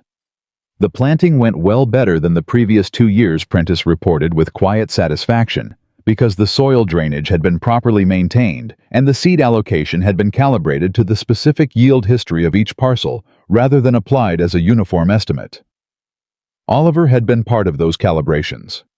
He had sat with John Hargrove and the Selby brothers around a kitchen table for an afternoon and learned what they knew about their own land, and the planting reflected it. Thomas Hargrove, the 17-year-old who had knocked on Mrs. Hartley's door 3 times in January, cap in both hands, asking about the seat arrangements, came to Oliver in April with a question about the York apprenticeship.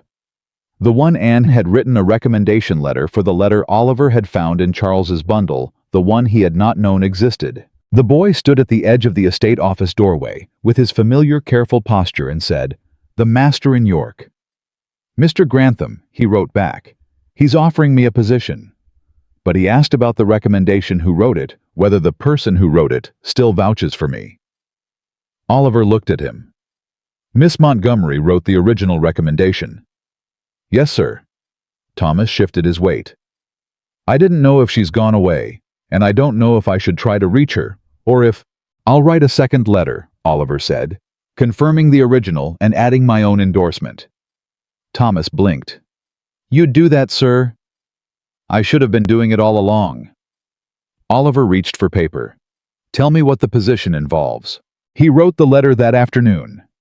He wrote it carefully with specific details about Thomas Hargrove that he had gathered over the past months. The boy's reliability, his understanding of land management, the particular intelligence he brought to practical problems. He sent it with the next morning's post. 3 weeks later, Thomas Hargrove left for York. John Hargrove came to the house to tell Oliver. He stood in the doorway of the library. Oliver had the habit now of conducting these conversations where people were comfortable, rather than arranging them at the desk, to establish distance, and said, "He got the position, starts next month." Oliver said, "Good, he'll do well." John looked at him with the long measuring gaze of a man deciding whether to say a further thing. Then he said it. "She would have been pleased." "Yes," Oliver said. "She would have." John Hargrove nodded once and left. Oliver sat for a moment in the quiet. Then he opened the ledger and wrote, "Thomas Hargrove, York apprenticeship confirmed. April 1818. And beneath that, in the margin, small enough that only he would read it, this one was hers. He got there because she started it. He kept the record. Summer arrived with the particular abundance of a season that follows well-managed spring preparation. The barley came up strong. The tenant yields were the best in 3 years. Prentice presented the accounts with a satisfaction he barely tried to conceal, and Oliver received them with the knowledge, which he kept private, that these numbers would have looked like this 6 years earlier if he had been paying the kind of attention that Anne had been paying all along. He did not say so to Prentice. The steward did not need the context, but Oliver carried it. He carried it the way you carry a correction that has changed the direction of everything, not as punishment, but as calibration. In July, Charles Pembroke came to Kingsley Hall for the first time since the divorce. He came for a different matter. An estate boundary question, a property deed that needed verification. But once the business was settled, he and Oliver sat in the library with a glass of port and the particular ease of 2 men who have been through something significant together and have arrived on the other side of it at a new understanding. Charles looked around the library, at the fire properly lit, at the small modifications Oliver had made Anne's chair from the sitting room, which Oliver had moved to the library corner because he found himself thinking more clearly near it. At the account ledgers open, and annotated the personal notebook beside them. "You've changed things," Charles said. Oliver turned his glass slowly in his hands. "I've changed myself." The things followed. Charles considered that. She would recognize this room. I hope she would. Oliver looked at the corner chair. I hope she would recognize the house, all of it. Have you heard from her? No. Oliver said it without particular heaviness. And I don't expect to. It isn't what this is. I'm not doing this to earn something from her. I'm not doing this to deserve a conversation. He paused. I'm doing it because it is right. Because these people deserve it. Because Kingsley Hall deserves to be run this way. Because I deserve to be a man who runs it this way. Charles looked at him for a long moment. She said something to me, he said carefully, when she came to draft Clause 10. She said she did not know if you would ever choose to look, but she believed if you did look, you would not look away. Oliver felt that land. Not with triumph, not with vindication. With the quiet, specific gratitude of a man hearing that someone who knew him well, at a moment when she had every reason to believe otherwise, had still believed the better thing about him. She was more generous than I deserved, Oliver said. Perhaps? Charles set down his glass. Or perhaps she understood something about you that you hadn't yet understood about yourself. Oliver did not answer. He sat with it. He let it be what it was. Not a comfort, not an absolution. Simply a truth from someone who had been a witness to all of it. After Charles left, Oliver went to the estate office and worked until the light failed. He reviewed the autumn projection accounts, marked 3 areas for Prentice's attention, and wrote 2 letters, one to the seed supplier in York, confirming next season's standing order, one to a Harrogate solicitor, regarding a small legal matter that had come up in the tenant agreements. Then he locked the office and walked back through the house in the early dark. He stopped at the entrance to the sitting room. Anne's sitting room. He stood in the doorway the way he had stood in it in January, in the cold and the confusion of the first days after she left. But now the room was different. Not because it had changed, because he had. He had moved his writing into this room 3 weeks after she left. Not out of sentiment, or at least not only out of sentiment, but because the east-facing window gave the best morning light in the house, and the writing desk once cleared of everything except a lamp, and his notebook was the right size for the kind of work he now did at a desk. Correspondence. Records. The slow daily labor of a man who had decided that detail was not the steward's problem. It was his. He sat at the desk. He lit the lamp. He opened the notebook to the current page. He wrote July 1818. Accounts in order. Channel maintained. Hargrove harvest best yield since 1813. Thomas in York Prentice received word he is settling well. Hannah's mother, Father Rennick, reports she is stable. The fund held through a difficult quarter. He paused, then wrote, I think of her less with grief now, and more with something I can only call respect. The kind that comes from finally seeing a thing clearly. I did not deserve what she gave. I am trying to deserve what she believed I could become. He closed the notebook. He looked at the east-facing window. Dark now, the glass giving back only the lamp and himself. He thought about the morning in Charles's office.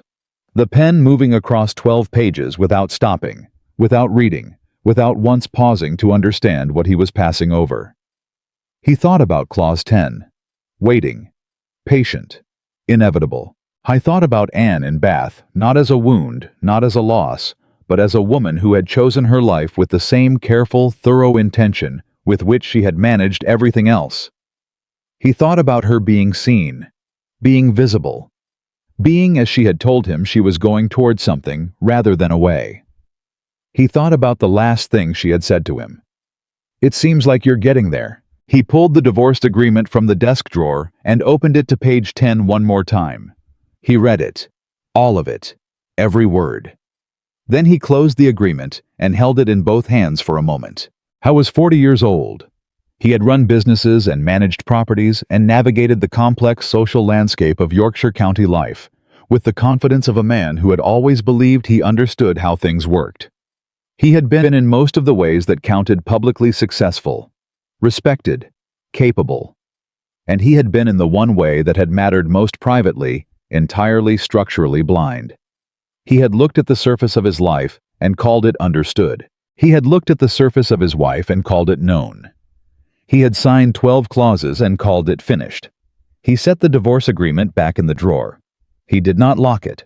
He left it where he could see the edge of it when the drawer was open, not as punishment, not as self-flagellation, but as the same reason he kept the record, kept the notebook, kept reading Clause 10, even when he no longer needed to read the words to know them. Because forgetting is easy. Because comfort is the enemy of attention.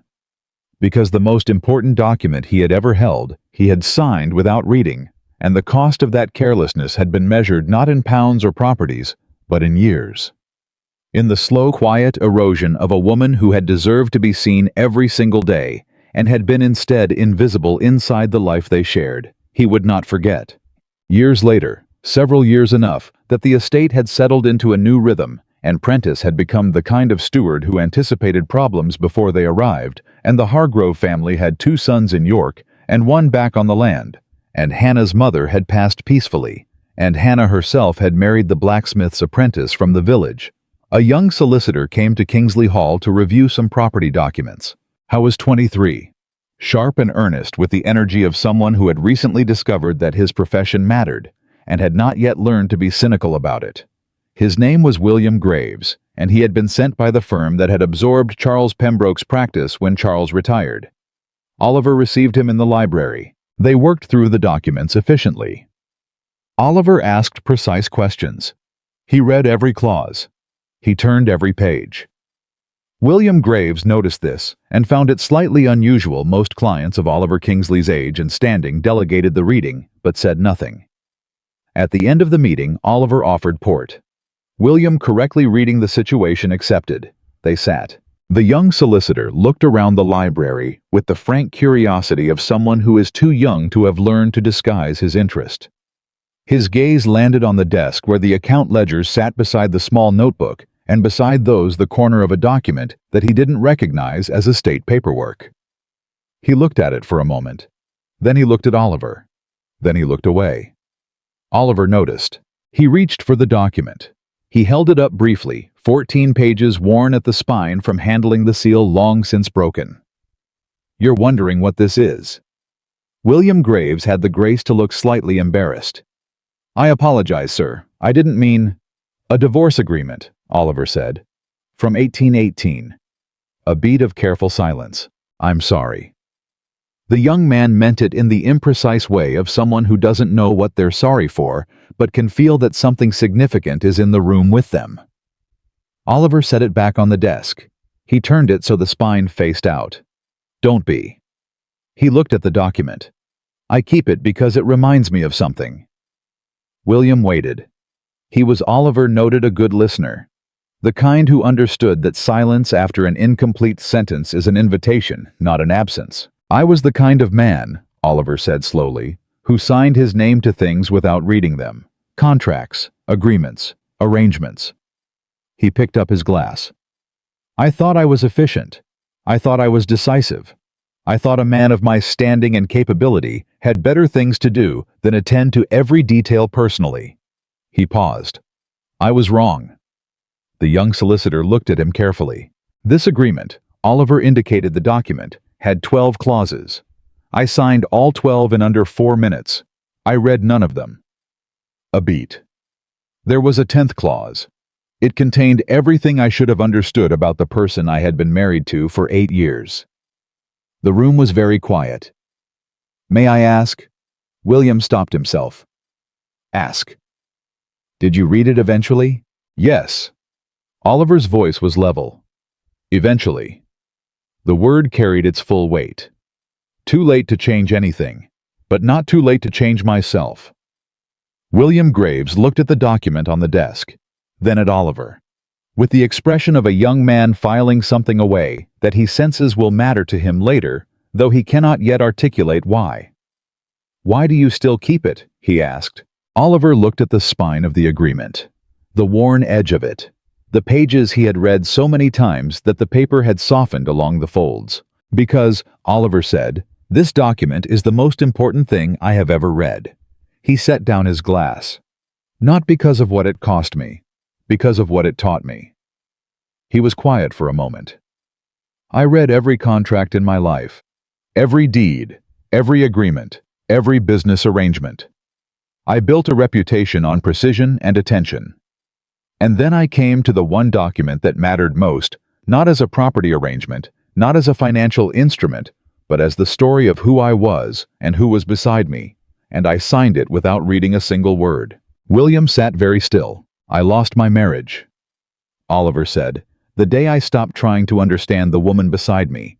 Not the day she left, not the day we sat in that office. Long before that, Years before that, I lost it the day I decided that understanding her was not part of my job. He looked at the young solicitor steadily. Whatever you are to the people in your life, Mr. Graves, whoever stands beside you, read the document. Actually read it. Because the cost of not reading it is not paid in one day. It is paid over years in a currency you don't even know you're spending until you've spent everything. William Graves did not speak for a moment. Then he said quietly, "I'll remember that."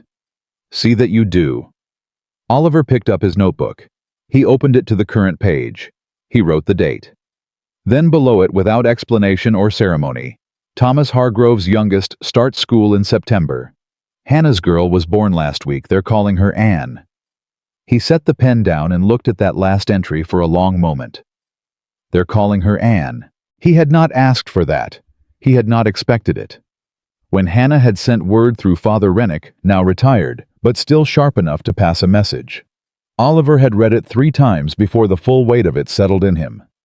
A young woman, daughter of the girl Anne had quietly protected, named for the woman who had made that protection possible. Anne Montgomery, who had never asked for recognition, who had written herself out of every record and waived every claim and made her sacrifice so thoroughly invisible that even now, years later, the full scope of it was still surfacing in small and unexpected ways.